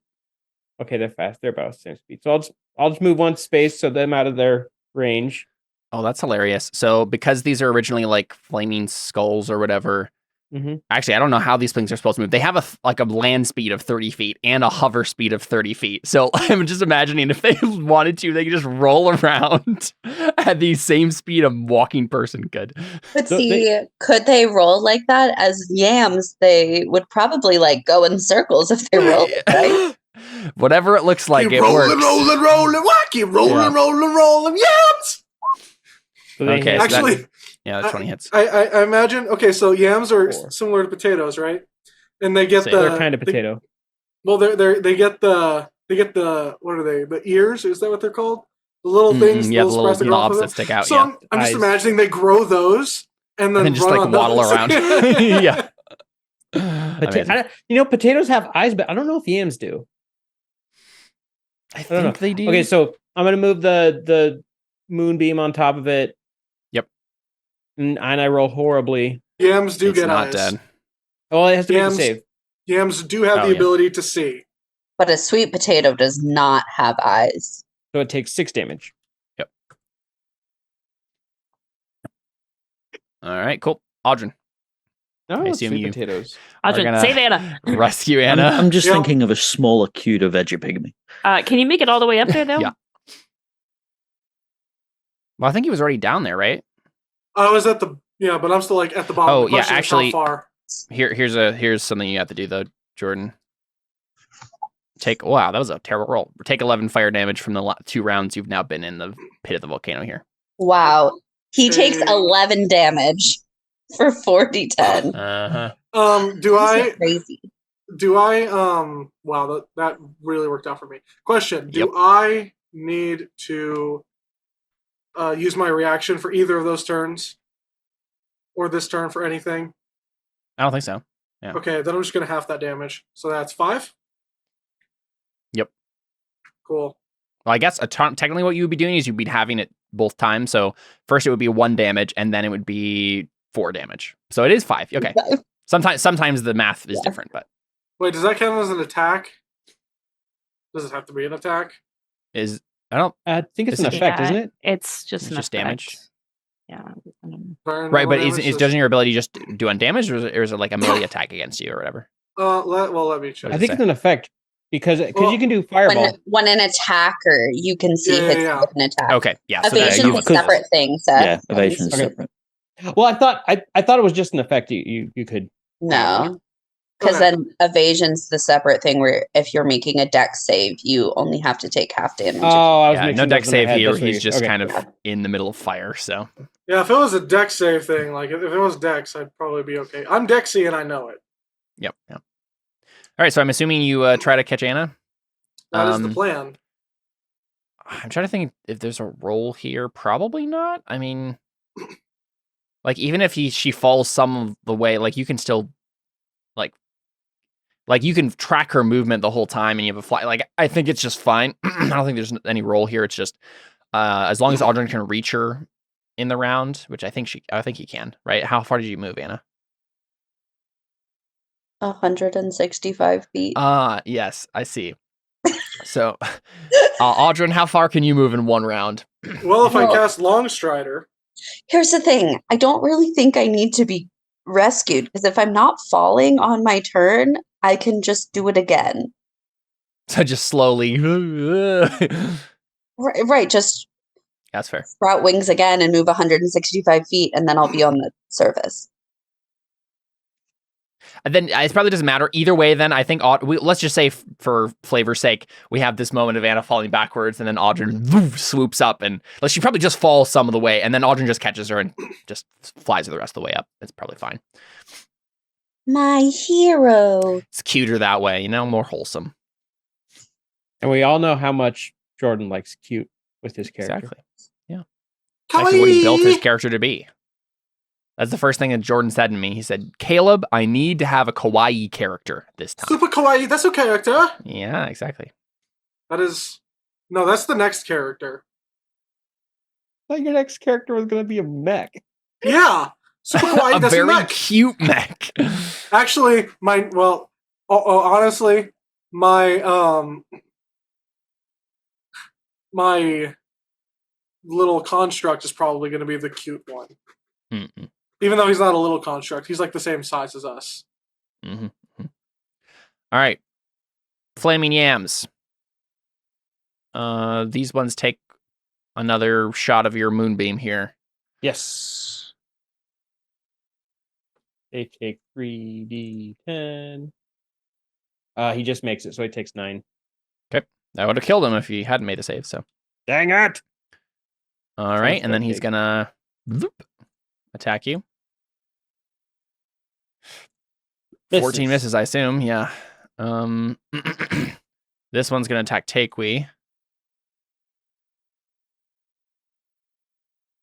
Hit. But I think the one that get dragged over, like you grabbed one of the yams out of it, and I think the other ones are just confused and they're just like floating around, like what? So I don't think they do anything on their turn. But yeah, probably on your turn you can have another snippet of conversation there. Takewee, all you. Takewee's gonna yell like, "Get! What the heck are you doing?" And then and then step out. So I'll take an attack of opportunity. A fair question where Git is involved. Oof. Okay. Yep, that'll hit. Okay, 12. Another 6. They're slowly chipping away at me. Very Mhm. slowly. Okay, and crushity. 15? Hits. Excellent. Okay, 18 damage. Nice. Not dead yet. Dang it. Okay, here we go Except for only again. 15. Yeah, they're dead. Excellent. There were only a few hanging around, but you managed to crush them. Okay, Duskly. and then I guess I'll go over to this one. I don't see why I wouldn't. Yeah, they just and I think one of them says in Ignan, which I don't think you know. We're talking. He's talking, and then like they look over to where Get is. So they gibber something in a language you don't understand, and then we see Get talking with the Yama lantern. And then so you walked away with it. Did you have anything else to say after that, or you're muted? Yeah, I mean, Git'll just continue conversing with the guy and be like a brief aside to Takewee will say, like, I got this. And then he'd like just continues chatting with the yam and it's like, how long you've been here and how long you've been working here? Were you working here when the previous guy was alive? Like when the actual god guy? Like, what's the deal? Yeah. Like, do you know anything about phoenixes? Like, do you have any friends you could talk to? He's like going off full in conversation wise. Yeah, and I he's didn't like, know that Git watched George Lopez. The yam is just like he said, I got this. Oh, I get it now. the yam is just like looking back and forth between like you and something else, like, or multiple different things probably when you ask each of your questions, and he doesn't answer because you just keep asking them. It's like, what? Sorry, give me a second. Stop dying. And when you finish, she or it, looks up and says, "That was so many questions. Yeah, so which one of those do you want me to answer first?"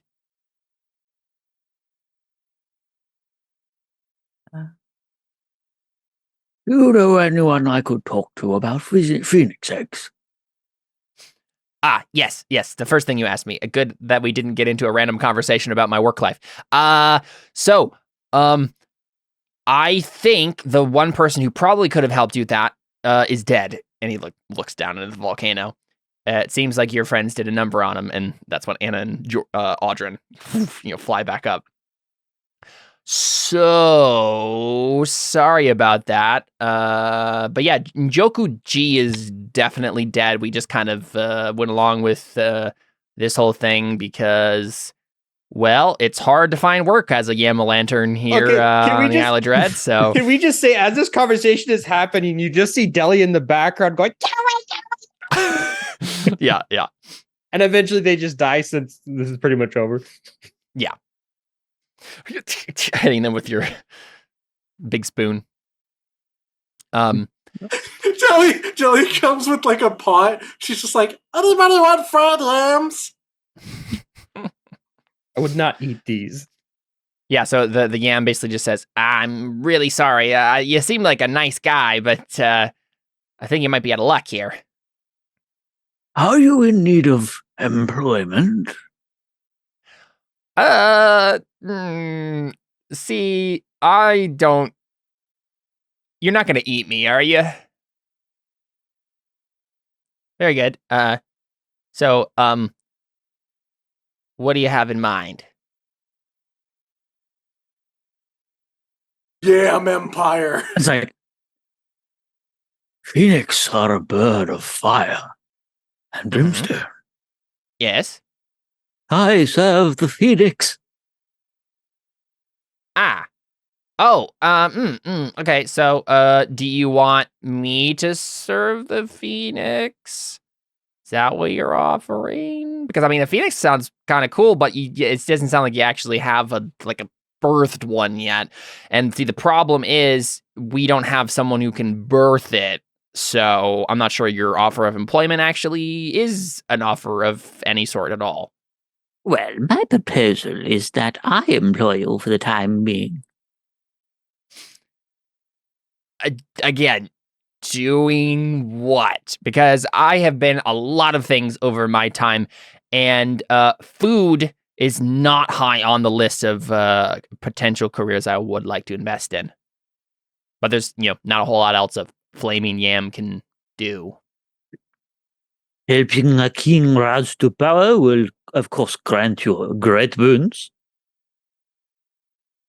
Okay, every time you talk, it's like a different voice, so I'm very confused. Are you okay? Is there something wrong up here? I get your autograph.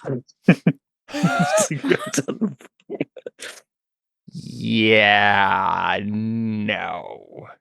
And I think that's probably the point where everyone we'll just say that the rest of the yams are kind of like float up into the air away from you, and in Delhi, you just like slam the last ones over there, right? Mm-hmm. And so there's a flock of the yams like above you guys still kind of swirling around as this one is talking to Get.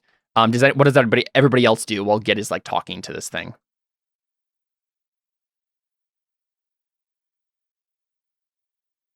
I mean, Takeaway's still raging. I would probably try to finish him off. Well, I think he just flies up, right? The yam cloud that was next to you just like flies up into the air, out of range. You can do an attack of opportunity if you'd like, but they're probably just disengage. Question for you, Caleb.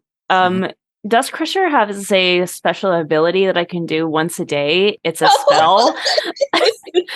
But I technically can't cast spells while I'm ranging, but this is Dust Crusher, right? No, you cannot cast. Why not? If it involves actually casting the spell, yeah, then you have to stop your raging. Okay, fine. Then I'll bonus action stop my rage and cast Sunbeam on one of them. Okay. And just obliterate them. Sounds good. Yeah, so they flew 30 feet up in the air, and then Takui just incinerates them with Sunbeam. Go ahead. Well, I mean, I could do it once per day, so why not? Take 35 radiant damage. Let's see if they save, though. They do not. Well, they're not dead. Well, I was going to say, Moonbeam goes 40 feet, so I can move that on top of him. Okay, yeah, sounds good. Just go ahead and we'll moon roll and the sunbeams together. And see if you just destroy them while Get is having this conversation. It's not dead. Does anyone else? Yeah, even with a save. I mean, they've succeeded. So, I'm just like over by the wall, out of the way, just laying there. Yeah. Does anyone else attack these things? Does Get try to stop them from attacking them more? First of all, Get looks at his book and then looks at Takui and then like taps the page with his quill and Takui's name disappears. Takui's too mean. I'm just trying to protect us at this point.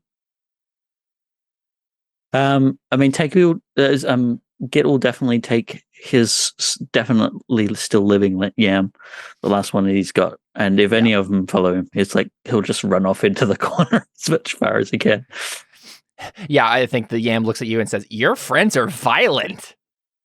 Well, we probably because we probably don't speak the same language, do we? Yeah, exactly. You aren't hearing this conversation at all. So yeah, I mean, you definitely heard Git's part of it because everyone can hear Git. It's tongues, Git's tongues up at the moment. So True. yeah, that just means how tongues work? I don't remember. 5e version of tongues means that anything I say, everyone can understand. Gotcha. I couldn't remember. It's not a very good stealth one because you can't use it to like speak secretly to someone because they'll understand what you're saying anyway. But you can pair it with a cantrip. I think it's a cantrip. What's the whisper one where you can like point at somebody and whisper to them? Message. Yeah, Is that message? Yeah. Mhm. Yeah, you could pair that. as long as you're enough of a distance away from the person you're trying to be secretive from, yeah. So does I guess the question would be like, Audrin, do you like finish off the skulls since your friends are attacking them? I think if you just say yes, I think you can just shoot them and kill them. Well, I want to do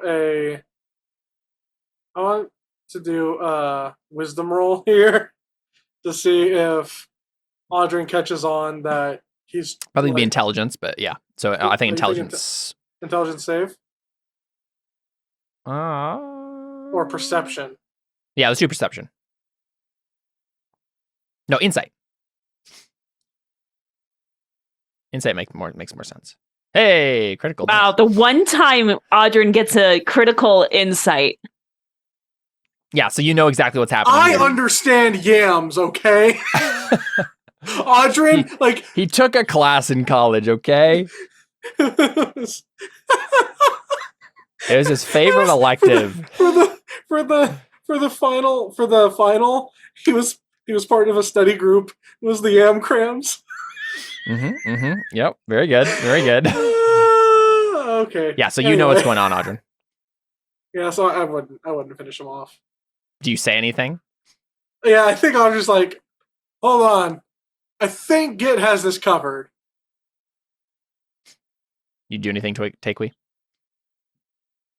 you cease fire?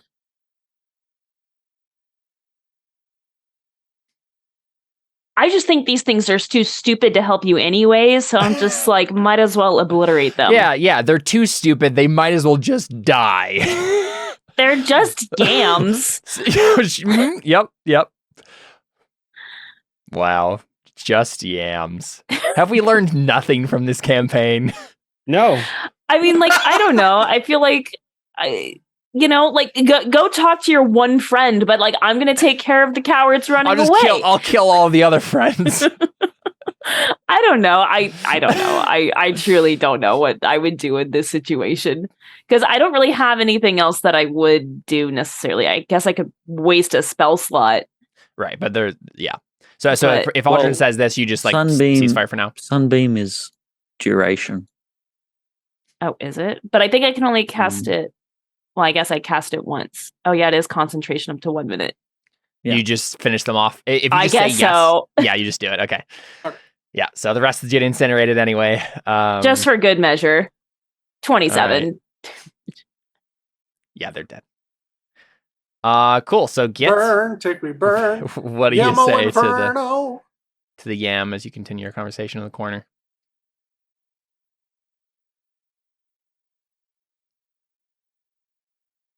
You're muted.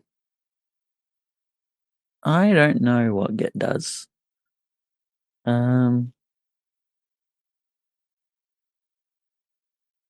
Git's kind of processing at the moment. Let's see. I think the yam says, listen, I want to help you. Like, you're definitely the only person who's keeping me alive right now. As he looks back at like all his friends being incinerated. If I can't help you, I'm pretty sure she's gonna kill me. So, let's brainstorm here. How do you want to do a brainstorm, friend? What's your name, by the way? My name is. Get out of that. My name is what? My name is what? That sounded like didn't sound like an, okay, so, get out of that. I'm not saying that, by the way. I don't want you to go anywhere. Please stay right here. But I think that if we contacted the power, let's say, of Njoku-ji, there may be something latent that we can use. Do you know anything about cosmology, Git? Good, because I don't. Cool. I'll just let you figure this one out. I think I've said all I need to say. Unless you have any other questions. Get nods, kind of sadly, and like pats him on the head. Please don't kill me. I can't take people into my egg yet, sadly. Phoenix egg. So I can't hide him. But Git'll like turn around and say, and probably like in whoever it was, Takewee's words, like, will you vouch for us when we get back? Like the same thing we were that Takewee said to the scouts that were coming with us. Will you vouch for us? And like points to the little guy and repeats, vouch for us. I see what he's saying. Like, he's basically saying, will you vouch that we did not kill your god? In fact, we actually killed an imposter, basically, when we get back to the village. Oh, yeah, I see. He nods slowly, because again, he has 6 intelligence. He says, sure, I'll say whatever you want me to say.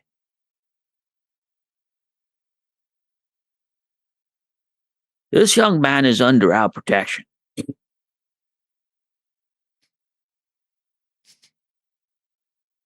And like he glares at the rest of them. Under our protection. Alright. Badrin just thumbs up. Takewee shrugs. So wait a second. There's something up there. That's new. So you guys actually did return it. He's looking at the golden yam. Mm-hmm. Get nods. So I don't know if it has any inherent magic properties, but that's probably our best bet if you actually wanted to contact the kind of dead ghost of Njoku-ji, or at least whatever power remains. Mm-hmm. Get nods.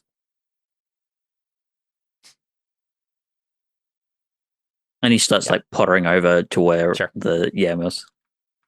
What are the rest of you doing? Going back to the loot. Yeah, just start throwing treasure out of the vault. Takewee will follow Deli and go get the loot. Shit, this is way above her head. Does Anna or Audryn stay with Git? I stay over here. I have 7 hit points. Sounds good. Git will give you potions. Git will give you a potion as he walks by. I mean, I have healing potions, but I'm kind of just like, why waste them if we're out of combat, kind of thing. Like, are we just gonna take a short rest here? Not in here, hopefully. Here, take it. That's take at least this, just in case. Take 8 points of healing. You punch your dueling style. You punch her with. I know. Hey, there you go. There's some healing for you. Thanks. We all need shiatsu Just in case. training. Yeah, I'm gonna go help. Go get the rest of the loot. Yes, I'm hanging out here. We don't have to play that out. I've got a bag of holding. We can just shove everything in there. I could do one more cure wounds. Oh, while we're here too, I would take some of the volcanic rocks, kind of some of the smaller ones, and put them in my separate bag of holding, and just start putting some of those in there as well. Sounds good. Let me look up something real quick. What did you, sorry, I might have missed something. I was trying to look something up. Audryn and Anna, what are you actually up to after you get healed, Anna? Does Anna want another cure wounds? Because I can do one more. I mean, if you want, I'm just hanging out and not jumping into any more pits currently. Just imagine Audra going, now what have we learned? That jumping into pits kills the big bads. And I get rescued at the end. Actually, before Git goes over to the yam, he actually goes over to Brain. Anna. Brain is goes over to Anna and like holds out the book and says, "That was so cool. Can I have your autograph?"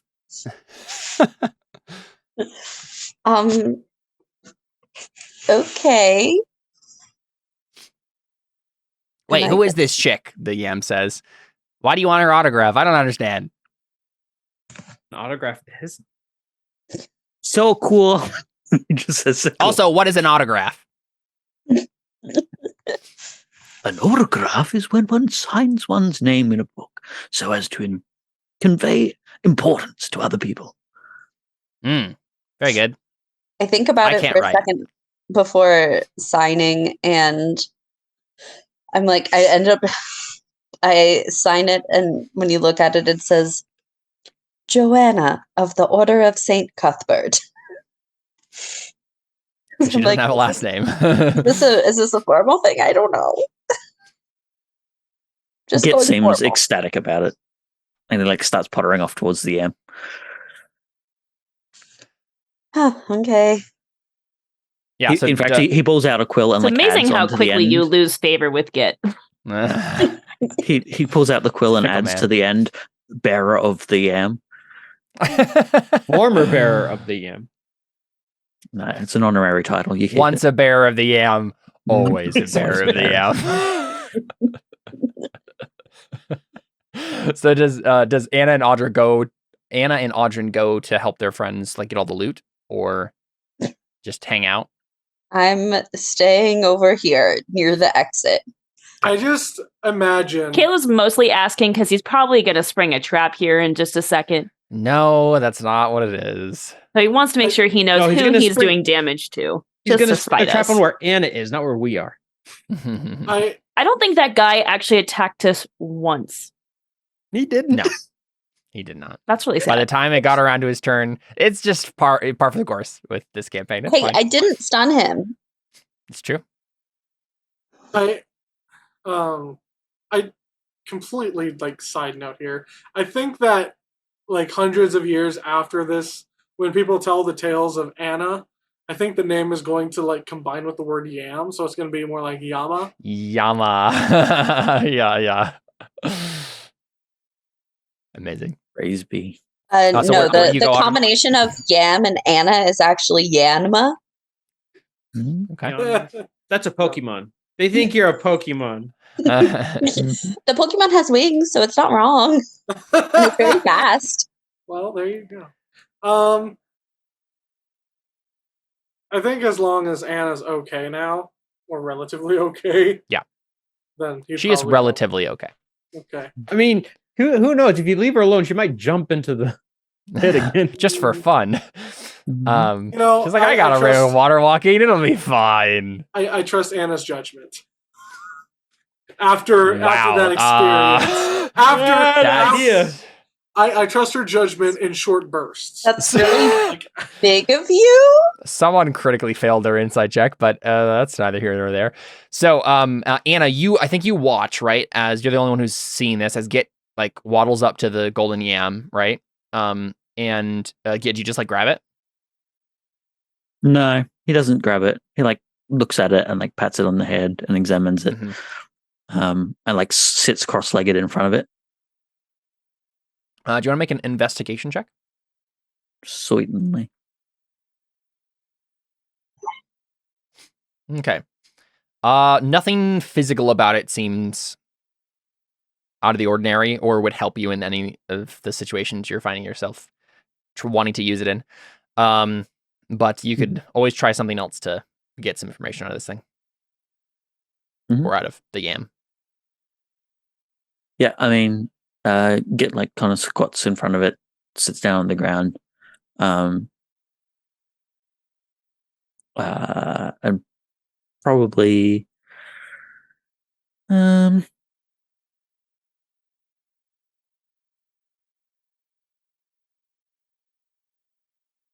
can't really dedicate the egg to anything because it's not a humanoid.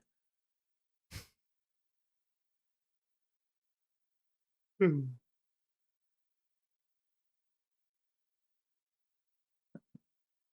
think maybe he'd probably try some form of like he'd like pull out his book of lore, like his book of Phoenix lore, and just start trawling through it to see if he can work out some possibilities of how to interact with artifacts, especially to the benefit of the Phoenixes. Okay. Or if there's anything about volcanoes in there and all that other stuff. So you're rolling. Sorry, you're rolling in history. You said. Probably either or Arcana. Arcana or religion. One of those. Let's do religion. Yeah. Mm-hmm.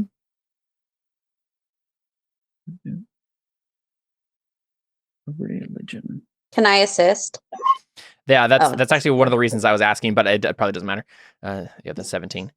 That's one of the reasons I was asking if Anne is sticking around, because I knew this was probably going to be the avenue that would end up coming in. But get with a 17, you can definitely guess, at least, right, that there might be some sort of ritual you could attempt with the golden yam to summon up whatever remains of the power of Unjokuji and get your answers as to the ritual you might need to revive your phoenix. I know this is a bit retconning, but is there any way I could have given him a bardic inspiration, like on our way in, be like, good luck, Git? How long does those last? 10 minutes. Yeah, it probably hasn't been 10 minutes since then. Yeah, that's fine. Okay, cool. Take a bardic, add a d6 to that roll. Just I don't know if it's going to make a difference or not, but I figured I think we'll try. Or it could at least. Hey, that was the DC I was looking for. So I think with the DC 20, you can definitely. I mean, you had a guess earlier. You have a better guess, an educated guess now, right? It's still not a sure thing, but and the yam probably confirms it. Like as you're looking at it, he's like, yeah, that could work. So you got to be careful not to like anger whatever remains of Njokuji. From what I can remember, he was terribly angry all the time. I guess that comes from being a volcano god. So you got to be careful about this. But I think if you use the golden yam to like ask a question about this ritual thing that you're trying to do, that might do the trick. Of course, this wouldn't have worked before you brought it here. It's part of this environment that's going to activate it, I think. Mm-hmm. He nods. He'll like bend down and like reach into one of the patches that's on his robe, and he'll tear off one of the patches, and pull off a very fancy silver coffer, like a silver case, and he'll put the yam in the silver case to make it all fancy and even fancier to begin with. And then, make it an even fancier space for the golden yam. Sure. As like a bit of an offering. Mm-hmm. And then he'll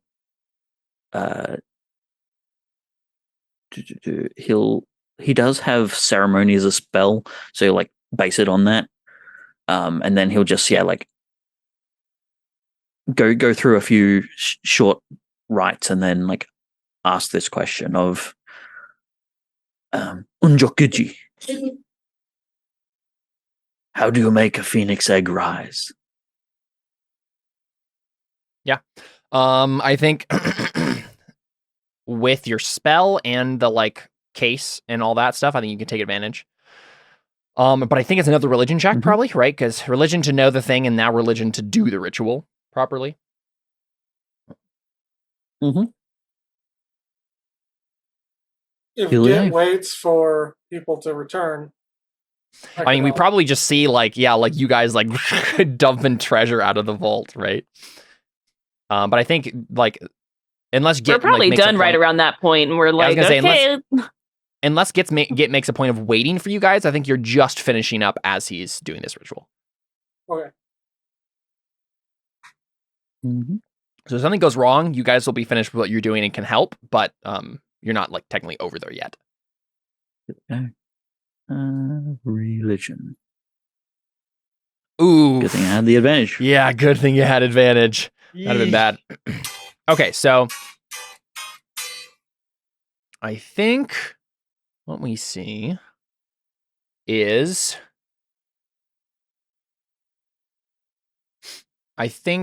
suddenly have you been like holding the yam the whole time? The flaming yam?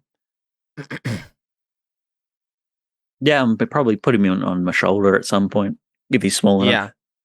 Yeah. Wandering around because I do have resistance to fire damage, so it's sure. Yeah, not as big a deal. Yeah, I was wondering about that. I think suddenly the fire of the yam seems much hotter, and like maybe you're like like maybe brush him off just like instinctively, and he like kind of tumbles into the air like he's flying, obviously though, and hovering, and then suddenly like he looks at you and says, "Oh, something's happening," and then we see him like grow, and he seems to we see him framed side by side in the shot with the golden yam, right? And the golden yam is also growing at the same time that he is. And then magically, I think the case is also growing that you put the yam in, so it doesn't like topple out of it or anything. But once it fills up like the whole pedestal, this yam is huge, and the flaming yam is also huge. They kind of do this weird mirror image thing where they suddenly kind of like interpose upon each other, and suddenly the golden yam is like his eyes like suddenly it is like a jack-o'-lantern type thing, and its eyes open and it's flaming but still golden. And the yam now golden yam combination thing says to you, "You have touched a power that is latent, but still lingers in this place. Njoku-ji will hear one petition. His power is fading, and so this may be the last thing he ever does. But you may ask..." Petition for better healthcare! Jordan beat me to it. "You may ask your question."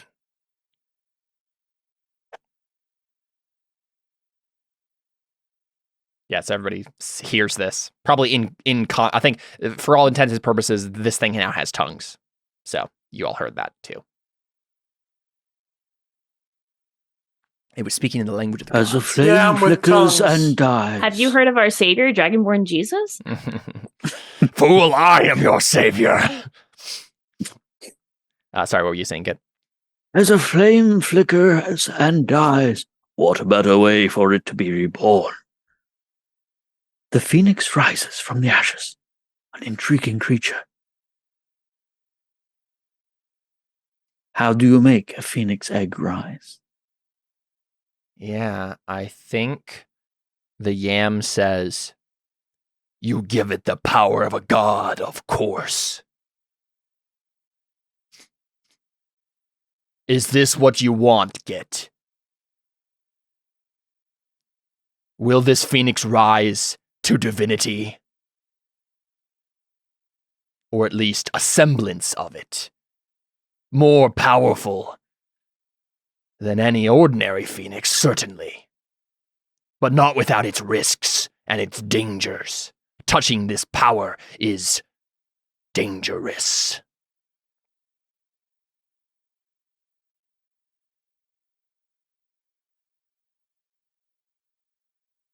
Danger is fleeting. Truth is forever. I would gladly die if I were to rise again like a phoenix. And I think the yam says, "And Njoku-ji would gladly die to rise as the same." I think you just feel this like reaching out, this tendril of power kind of reaching towards you, or probably more specifically the egg.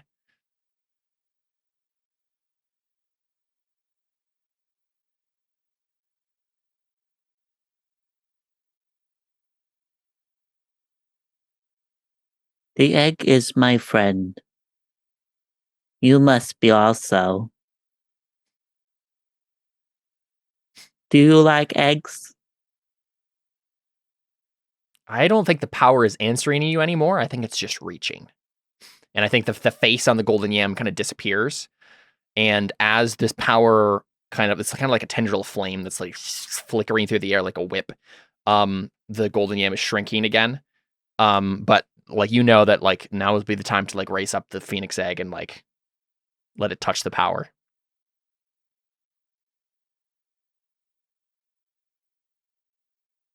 If you so desire. You have kept me for a long while. Now I will keep you. And he raises up the egg. Cool. Make an Arcana check.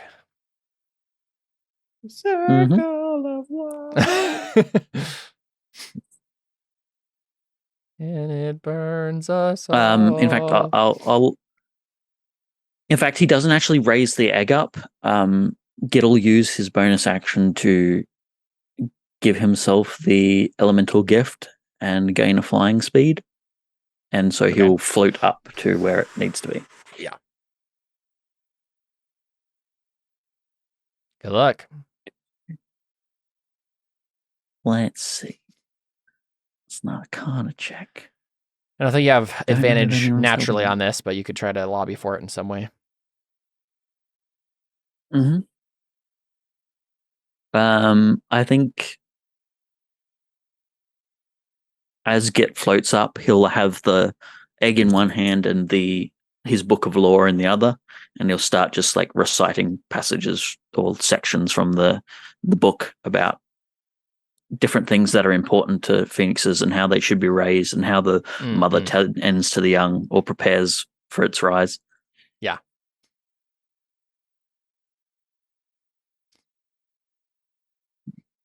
Is this like a oh wow, okay, nice, 23. Yeah, I think that's good enough. I think this is still certainly going to be a dangerous thing that's happening here. So remind me again, what does the kind of genie warlock stuff mean for you? Like what is actually going on with that with Git before this happens, so I can know what the evolution of it would be. Well, it's Like, just how does it work, like narratively and mechanically? It's so far it's just been basically he's received this power from the phoenix itself, and he's kind of been building a bond with the egg. So it's not really a genie thing as much as it's just meant to be the phoenix. And hang on, let me find the thing, the book it's actually from.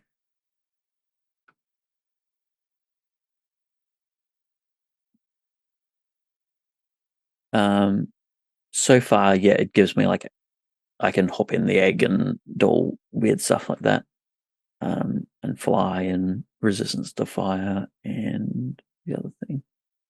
Where is it? Okay, so I'm thinking what happens here is the phoenix, rises. It births. Yeah. It is birthed from the egg here. The flame makes it hatch. And now it is bound to this place as it grows, and it's going to be leeching off of the like latent power here from Njoku-ji and slowly growing. And so it's going to like live here, and you can come visit it and do whatever you need to do. But this is like will be where it lives as it like grows. And so I think the idea would be like when you use your like dimensional power, you'd just be like returning back here to say hi to it. Like that's the new like instead of going in the egg, you're just gonna like pop back over here. Does that make sense to you? Like that? You down? Yeah, I think it works. Cool. Yeah. Yeah. So we just see the phoenix egg crack open and jet of flame shoots out of it, and it rises and spreads its little wings, and little baby phoenix has been birthed. Ellie goes. Yeah, birdie. Exactly. So now, in the oldest lore of what we've played as, what we've done as characters, and now all the way up to what's current, all revolves around a phoenix. I was thinking about that too. You never did get your Calvitus never did get his phoenix. It's true. It's true. It was probably better for the world that he didn't. Yeah. Let's say for funsies, given how phoenixes work, that this is the same phoenix that Calvitus was trying to get way back when, right? And it's been rebirthed over and over again. Yeah.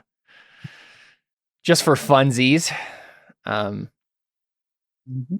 But yeah, I think that's like how my brand ended up establishing lore in this game. You're welcome. You're welcome. Side story that never got finished. Yeah, exactly. Cool. So, I think the idea here is like, right, moving forward, the thing we'll have to figure out is like, what do you tell the villagers? Like, there is going to be an elemental in the volcano now still, right? But it's not Njoku-ji. He's dead. His power is being leached off of by a phoenix that's slowly going to be growing here. So it'll be like, what do you actually tell the villagers? Because if they ever come back here, there's going to be a phoenix here. So, but yeah, so you guys have looted the rest of the treasure. Your god has been reborn. And you could definitely tell them that. It would be a lie, but yeah. I guess partially a lie. It'd be a stretching the truth. Also known as... No, I mean, it was originally their god, right?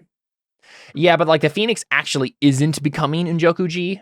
It's just that like the power that was Njoku-ji is kind of being drawn into the phoenix. The phoenix isn't becoming him. He's becoming the phoenix. Yeah, it's more like cannibalization. Do you become a person if you eat their corpse? I don't think so. Yes, but there's absolutely how it works. You eat something and gain its strength. I was gonna say there is an aspect of that. How do you think I got Jordan as a name? Given we can put it this way. It's probably, if we wanted to go with that analogy, there's like a piece of Njoku-ji that's definitely going to be in the phoenix in some way, right? It's like the phoenix is getting an organ transplant, and suddenly, like, hey, you got my cells in you, and so there's like it's changing me, but it's not actually. Look, my dad is a new person since he's gotten a kidney. Yeah, it's fair. There's reports of people like changing personalities to be more like the person they got an organ transplant from. So, who knows? Anything's possible. Yeah. Anything else that's like happening in Njoku-ji got old and retired. Now there's a new guy in the volcano. Yeah. I get my question, I guess, is just like, is there anything else that needs to happen in the volcano, or are you guys heading out from this point? Clearly the explosion as we leave, because it obviously needs to happen. I'm just kidding. Yeah, I think maybe we even see the phoenix like, fly into the air and then maybe go land like a duck on the lava. Right? And it's just like starts preening itself. So it's just gonna hang out here. The golden yam returns to its original size, and then the yam lantern pops back out of it and kind of dizzily floats in the air and then goes over to float next to you, Git. And then says, wow, that was insane. I never thought that would happen. What happened? Could you fill me in? I'm not entirely sure. Git gestures him over to one side, and then we'll repeat everything perfectly in the perfect tone that everything was said. He's nodding very, very intently, and then when you get to the end of it, he's like, I'll have to take your word for it.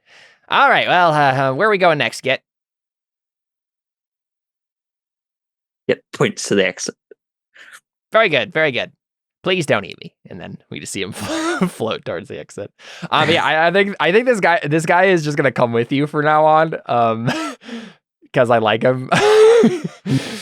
And you killed all his friends, so it's not like he has anyone else to go with. Hey, there we go. We finally did it. We finally embodied Terra Nullius again. Not wrong. They're just stupid. You can kill them. Sounds like something Ari would have said. Mm-hmm. So I think this guy, we should name him. My first inclination was to he name doesn't have a him. name. Yeah, is to name him something like Lantern or something, right? Like off of the like Jack. I was gonna say Laney. Maybe Jack. Oh, let's just name him Jack. That's way better. Yeah. Yeah. So this guy's name is Jack. Yeah. Yeah. Exactly. J-A-K. Yeah. Very good. So the moment you guys step outside of the volcano, This is Jack. I would like all of you, except for Git, yam. to make a wisdom save. Uh-oh. Well, I'm good at wisdom saves, actually. All right. 26. Booyah. Oh no. That's a So crit. So far, everybody's failed except Emma. Yeah, so only because you got a crit, Anna, you succeed. Wait, everybody else didn't succeed? What? Everybody else, What? What's Excuse you. Everybody look at their highest ability score, except for Anna, and it gets reduced by 6 points. What? Okay, Excuse you. question. Yeah. My highest score currently is strength because I have the gauntlets of ogre strength. Yeah, I think that counts. That's fine. So it's reduced by 6 and automatically goes up 6 again. Oh, I see what you're saying. Then no, it wouldn't do that. It would be whatever the one that wouldn't be magically transformed. We'll just do it your natural score.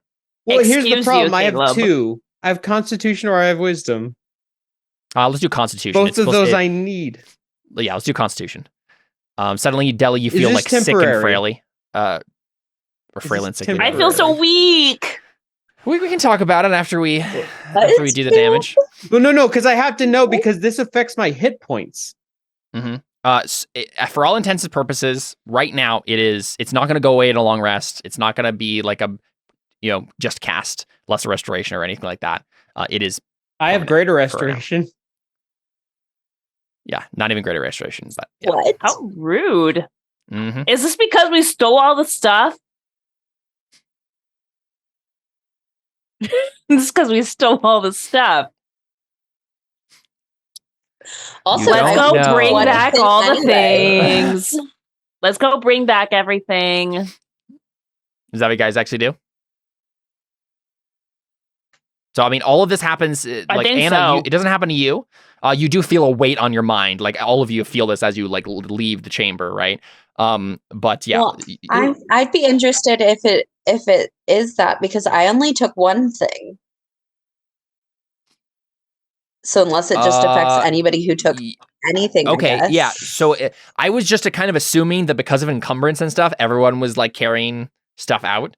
It's We put it in the bag of It's holding. in Deli's Bag of holding. Okay, yes. So then... They're currently technically in an interdimensional space. It still counts. I think because Anna actually only took one, which makes sense why you succeeded anyway, right? You wouldn't even have to have made this save. The other three of you do indeed have to make the save and fail. And I only took one thing technically. you are all helping Deli to loot has it the in vault. her bag of holding. No, you are all helping. Here's to loot my the vault. question, though. Did this happen as soon as we put stuff in the bag of holding? No. I think it's it once was you leave with it. When you were leaving this like volcano chamber. Well, because the bag of holding's an interdimensional space. Yes, Deli. It has It's nothing to do with technically like having it on you and crossing the threshold. It's the fact that you did it and are now leaving the space. That's the trigger for it. It's magic from the god being there, I'm sure. Yeah, Who can just it's literally do whatever like a he divine wants. curse. Fine. We'll go bring back our things. I don't even remember what most of this stuff was anyway. I literally just have written down the Pearl of Power. Do you do that then? Yeah. You bring back all the stuff. Realize that's what's happening? Do you bring back all the stuff except for the first items? Except like the one items. Yeah. I think it was mainly just a bunch of gold past that, wasn't it? Yeah.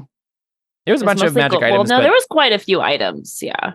But your plan was probably just to sell them. My tooth. Yeah. Your what, Anna? There was another necklace that I wanted that had like a tooth on it to go with my dino teeth necklace. A rolled up strip of leather containing a long, thin fang. And that's hard to say. No, that's the fancy one. It wasn't that. It wasn't a magic item at all. It was literally just like something worth 100 gold. Oh, a necklace with a single dragon tooth worth 100 gold. Yeah. Yeah. Yep. So are we putting everything back? Everything except for our one item items that you originally took. Okay. Okay, I found the list of things. I'm gonna say then. What do I want to actually take? There's the small wood and copper containing 400 ancient platinum coins, ivory carving of an elephant, a wood carving of a lion, necklace with a dragon tooth, +1 shield, +1 mithril breastplate, a flame tongue longsword, ring invisibility, pearl of power, 4th level, stone of good luck, amulet of the devout, and a rolled up strip of leather containing a long, thin fang. Okay, which of these cost the most? The ivory carving of an elephant, headed humanoid gripping a tarnished scepter if it encrusted with jade was worth 3,000 GP. Because I want the thing that costs the most, because almost all of these are useless to me. Even the flame tongue longsword? Yeah, I don't think so, because like you've got a cooler magic item. I've got a cooler magic item, like I don't need it. It sounds like the ivory carving worth 3,000 GP is the most expensive thing on there. All right, I'll take that. I can't tell. Besides the 400 platinum pieces. Oh, that's true. The small wooden coffer containing 400 ancient platinum coins would be actually 4,000 gold. That's true. I was just looking at the bigger then number. I'll take that. Whatever is worth the most gold, that's what I'll take. What are you taking, Jordan? Would be the worst. I got the breastplate. Okay. I gave +4. And I'll just take the pearl of power. Oh, let me see. That's really the only thing that was worth taking for me anyway. The other stuff was just for talking. Flame. That sword would have been nice for me, but it's fine. Git, did you ever take anything? Or are you just not taking anything? Was there the equivalent of a red dragon mask there? If not, then no. I mean, you could just take something that's worth gold. Because I think technically you were like included in like the like I will let you take from my vault one thing each thing. Yeah, no. Gets wants his Phoenix mask at some stage, but until just then, take no. something worth 3,000 GP and give it to us. Or you can take It's not something Gets interested in. You can take the dragon tooth necklace that I just think is really cool. It's only worth 100 gold. I don't want to sell it. I just want to wear it. Wasn't it like part of a set? No, that's the fancy fang. That's the tooth of a Haas. Oh yeah, the long thin fang. That was it. That one. Oh yeah, did anyone take that? No. Nope. Okay. Yeah. Git'll take the 100 GP dragon tooth.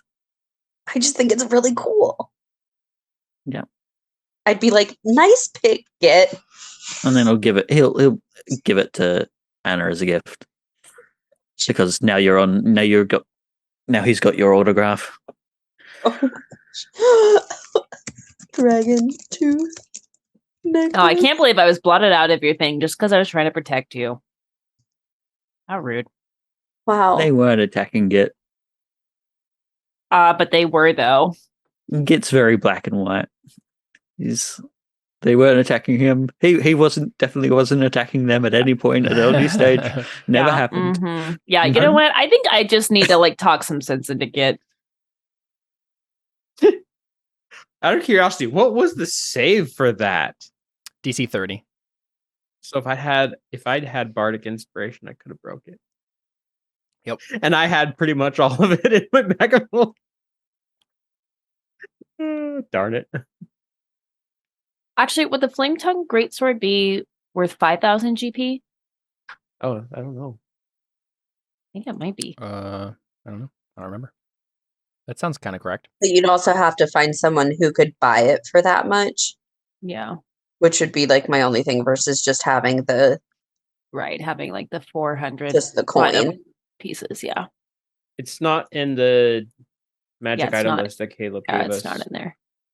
You're taking the breastplate, right, Jordan? Cool. Yeah, that's like the only thing that makes sense for me, besides the sword. But If you want the sword, Jordan, I'll take the sword. I'd rather you get a cool magic item that you want, but it requires attunement. That's the only other thing. Hold on, let me pull up my attunement list, because if on my attunement list one of my swords needs attunement, and if I'm going to replace that sword. Because if you really want it, I'll take that over the gold. Yeah, it's much more worth it if like you could use 2 things to get those 2 things versus getting gold. Right. Here's the thing. I could take the sword. I'd have to unattune to the Rapier of Warning. Which is better? Like, honest question, which is better? Deals an extra 2d6 fire damage to any target it hits. What's the actual roll on it? Actual roll on it. Also, can I use it as finesse? Oh yeah. So is it it depends on what type it is. So it's a Flingtum long sword. So that means it's a 1d8. Okay. Slashing. Is it finesse? It's versatile, so it could be one-handed.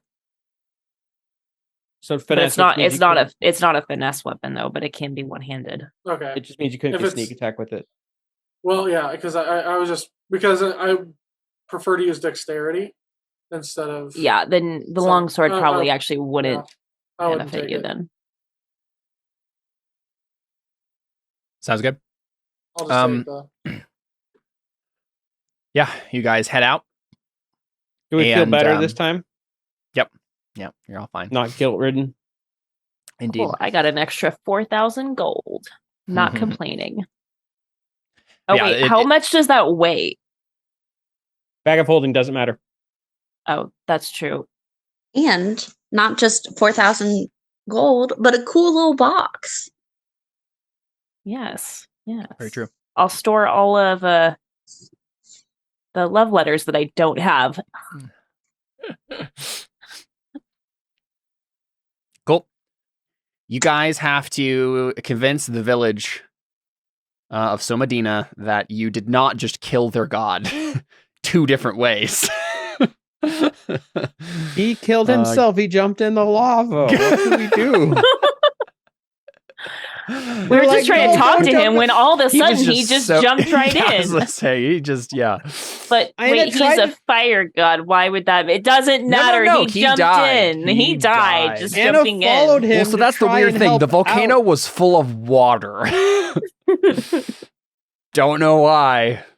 He was so mad at you that he just yeeted himself out. He turned off his fire resistance just because he didn't want to be around. Yeah, we'll say it was a suicide. It was full of water. We don't know why. Git hides his decanter of endless water. Decanter of endless water, yeah. Here's what happened. He jumped into the lava like he was going to take a swim, but he hit his head on the way down. And like when you hit the water too hard, it really hurts. Same thing, Just 600 bludgeoning damage and yeah, yikes. He jumped in and that force damage just really got him, Yeah. Mm-hmm. The ground spent fate and re-rolled all its 6s, and it was just a mess. Amazing. Okay, so what do you actually say? You guys are... I don't know, guys. We probably should brainstorm this before we actually... I think... Well, it's at least a day's travel back. Yeah. I almost think I should say what we're going to say. Have Git say it so I can give him advantage, and then also give him a bardic inspiration. Mm-hmm. And Git'll add in some stuff using the voice of the when he was talking to the golden yam about how he was fading away and stepping down, taking up a new, adding in some stuff about the phoenix. Do it that way. Is that a random encounter? I'm assuming so. It is. There was my roll for it, but it did not happen. Is it still the same? Now, I'm assuming these guards aren't going to give us any because I gained their trust, right? So, or am I going to have to convince? Or the guards are fine. Okay. Yeah, you gain their trust. They'll listen to you. So, I guess that's the question. Would I be able to give Josh get a bardic inspiration for this persuasion roll, or is it just is 10 minutes? No, that's fine. Yeah, 10 that's minutes fine. is Okay. So, because I figured with advantage and a bardic, I think Git has a. What's your persuasion? Git, it's like a plus 5 or 6, right? 12. You have a plus 12? What? Yes, Git is a diplomat and never attacks anyone ever. Oh, persuasion. It makes sense because I have a 12 insight and a 12 stealth, so it makes sense that Git has a 12 persuasion. Over the bard? Yeah. And through the woods to Grandma's house we go. Git is like a warlock. What other stuff do you have? Warlock, Sork, Rogue. Oh, Rogue. Yep. Yeah, I was like, I think he has a level, at least some in Rogue to get all the that's like stuff. Stupid crazy. All right, well, take a bardic inspiration and persuade them that. So what exactly are we going to say? Are we just going to tell them the truth? Yeah, Git's going to tell them the truth. Like, it's basically the whole thing. With the stuff you say, and then the actual God talking through the golden yam and stuff. Yeah, I was gonna say, I think Git having like a flaming yam-o'-lantern next to him also is helping with this, right? That's probably it makes more sense why Git is making this role. He's like, I have come back and talked to your gods, and yeah. That makes sense because they just saw the yam-o'-lanterns attack them because things were going wrong, and now we have one on our side. Very true. Ooh, me like. All right. Okay, so it's 2.5 days later that you guys arrive. So the 15th? Sure. It's whatever you guys have been keeping track of. Is it April 15th? Well, because it was the 13th when we killed the guy. Yeah. So it'd be 15th. So April 15th. Yeah. Hmm? No, sorry. Yeah. Because I don't think you would have traveled. How far did you travel the day you got there? We arrived in the afternoon of April 13th. So I would say you're getting back on the evening of the 15th then. Because, it would have taken less time than I thought.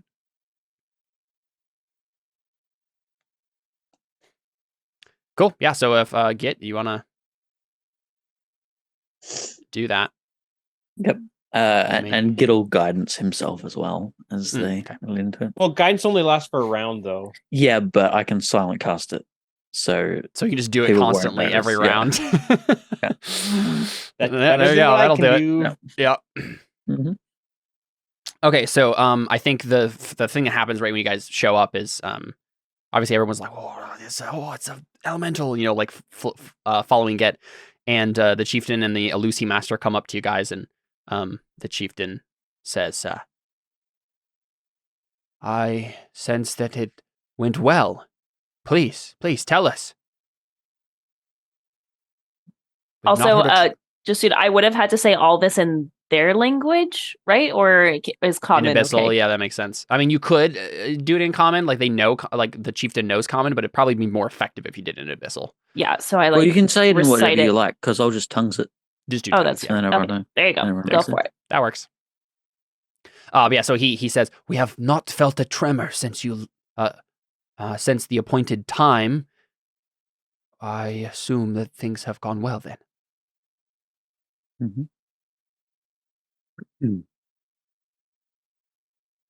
The mountain was angry because of multiple things, including the fact that another was pretending to take his place.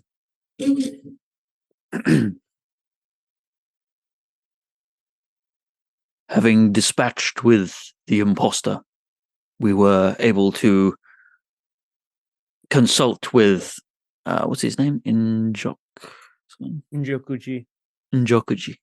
We were able to consult with the spirit of Njokuji, and he said the following, and Git'll say spat out the things in the and the conversation they had. A conversation that can be witnessed by the spirit of the yam, and he gestures to little guy. Yeah, I think Jack says, yes, hello, puny tieflings. I am the piece of a god. and I have come to warn you. I've come to assure you that everything is fine.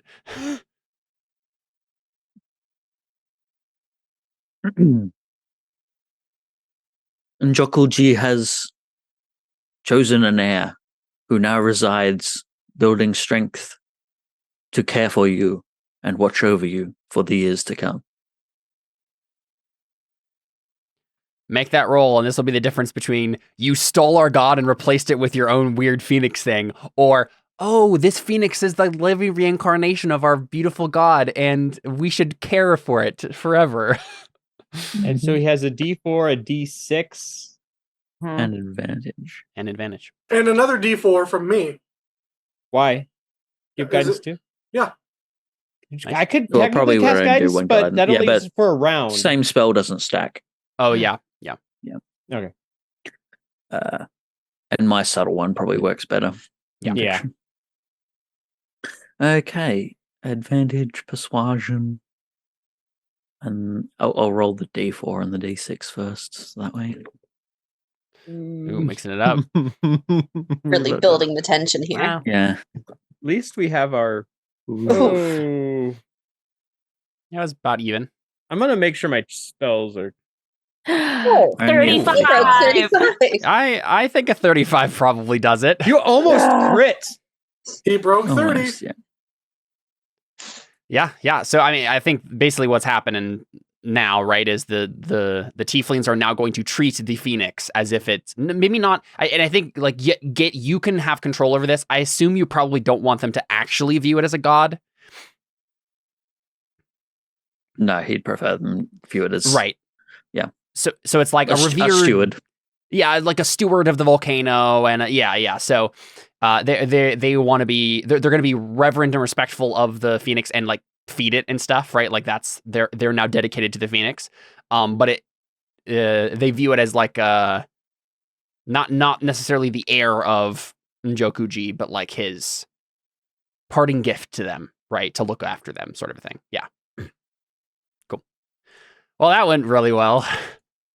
Could have gone horribly. I mean, he on the other side of that roll was a crit fail. So, not that he Which would is have had still a disadvantage, but- 17, mind you. True. But it's a crit fail. I it's know, crit fail. but still, like, it's even if you had rolled a 2, you would have gotten 18 on your persuasion roll, which is insane. Isn't Yep, terrible, yep. but yeah. It wouldn't have been the first time a crit fail persuasion only mattered by a few points. Mm-hmm, Yeah. mm-hmm.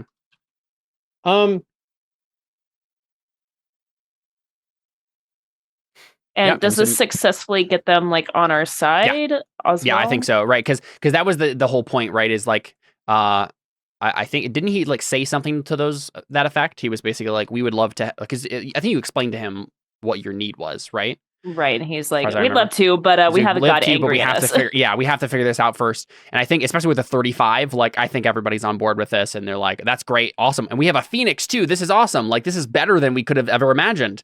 So let's all get on board with this, and we'll help you. And the chieftain will probably have to work on his people a little while to get them to trust to like do this. But at the very least, by the time Far Shore needs their aid. Excellent. have How many some- points do we get? Good point. Yes. It is a good point. Good points, maybe. Git will give them the book of lore of Phoenix. On Phoenixes? Nice. Like, yeah. It's, So that it's they know really what just to feed it and what have you. it's really just like a pet manual. Yeah, exactly. How to feed your Phoenix. 250 victory points. Nice. So whatever that is. Who has the final countdown I think we're at 775. with this? No, Or that was before before this? this. So now we're at 1,025. There you go. 1025 VP. Hey, look, Very I have a question. good. Yes. I remembered something as I was looking through some of my stuff. And I don't know if you remember, I had forgotten, but a certain character in my backstory was a tiefling. Yes. Do I recognize any of because I wish I'd been here for a while. Does the garb or like the makeup of the look So, of these remind tieflings me- look familiar? Remind me who this character was in your backstory again. Kyrus. He was the person who helped me figure out my magic. Okay, all right. It may be familiar. Given the the thing is, I only knew the guy for a week. Yeah, I mean it.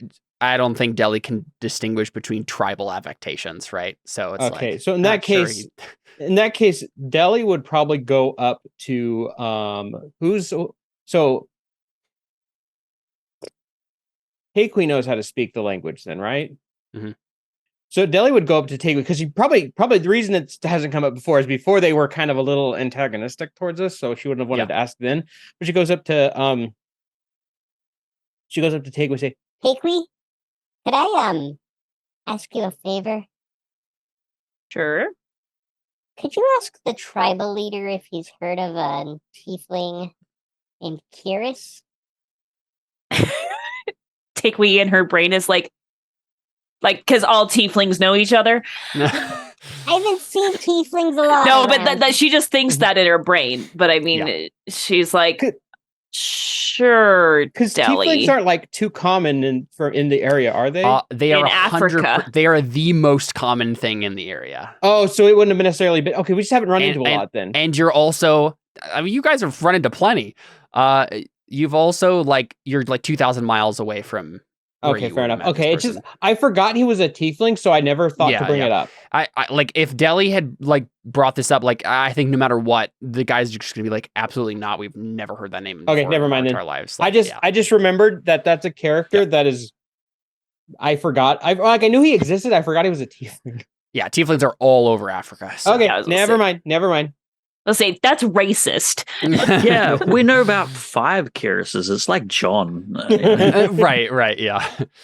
No, I remember there were 2 other stories in my backstory. I'm like, oh yeah, what were they again? Tiefling and a dwarf? Oh, right. Yeah. Okay, cool. So is there anything else you guys wanted to do in the village? Otherwise, I think the thing we end on is making that roll for what's his face? Zondelon. To spy on Luna Mendez. Yeah. Yep. I think that's where we end. Before I do that, is there anything else that we would like to do? Well, I roll for the random encounters. There's no more as you guys get to far shore. Could we send some of the guards in there to grab more of the stuff? Yes, and then they suddenly come out with tiny arms because their strength has been reduced by 6. We'll be like, cool, thank you.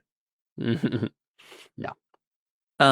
There was only one thing that probably needs to be pointed out is that Git doesn't sleep at all. So if that helps anything, that just note it down. It doesn't help anything because this is happening while you guys are gone. Yeah. No, but I in the future, that's a good thing to remember. Yeah. Yep. Cool. All right, so Zondelon, who I don't think I've updated level-wise. What level you guys know? 10. Okay. I'm going to quick level him up to 10. He's at 7 right now.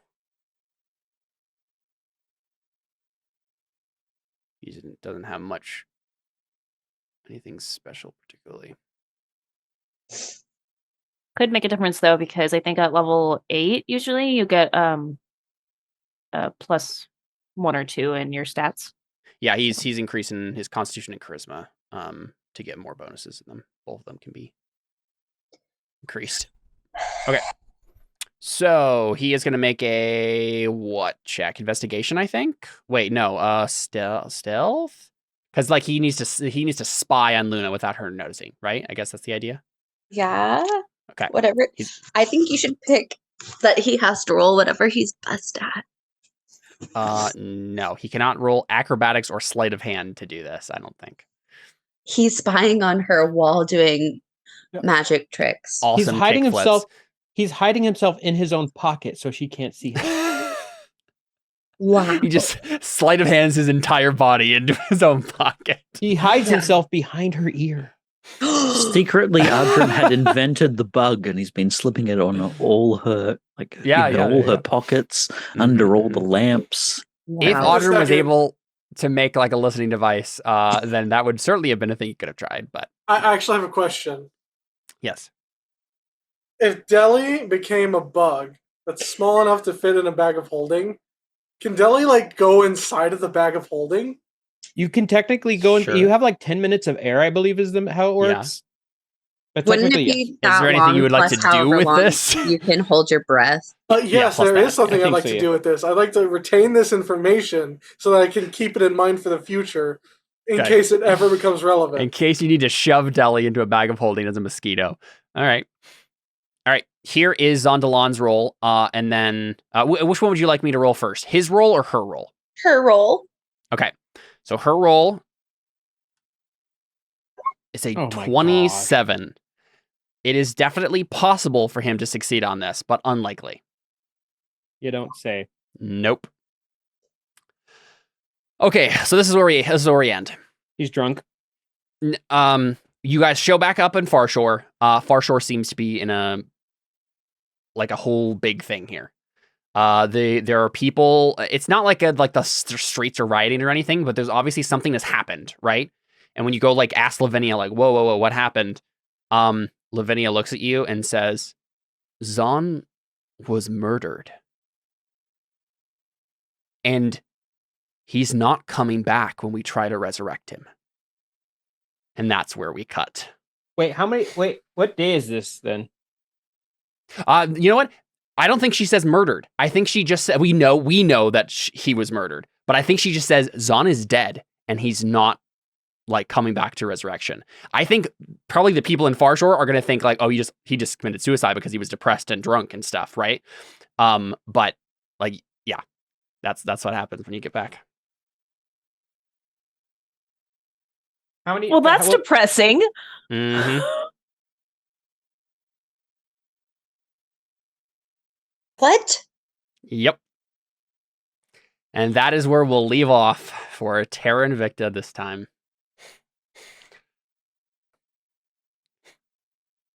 No. That has been our session. We'll go ahead and do an after show, and I'm sure you guys can berate me all you want in the after show. Thanks for playing with us, Josh, and we'll see you in the after show. Adios.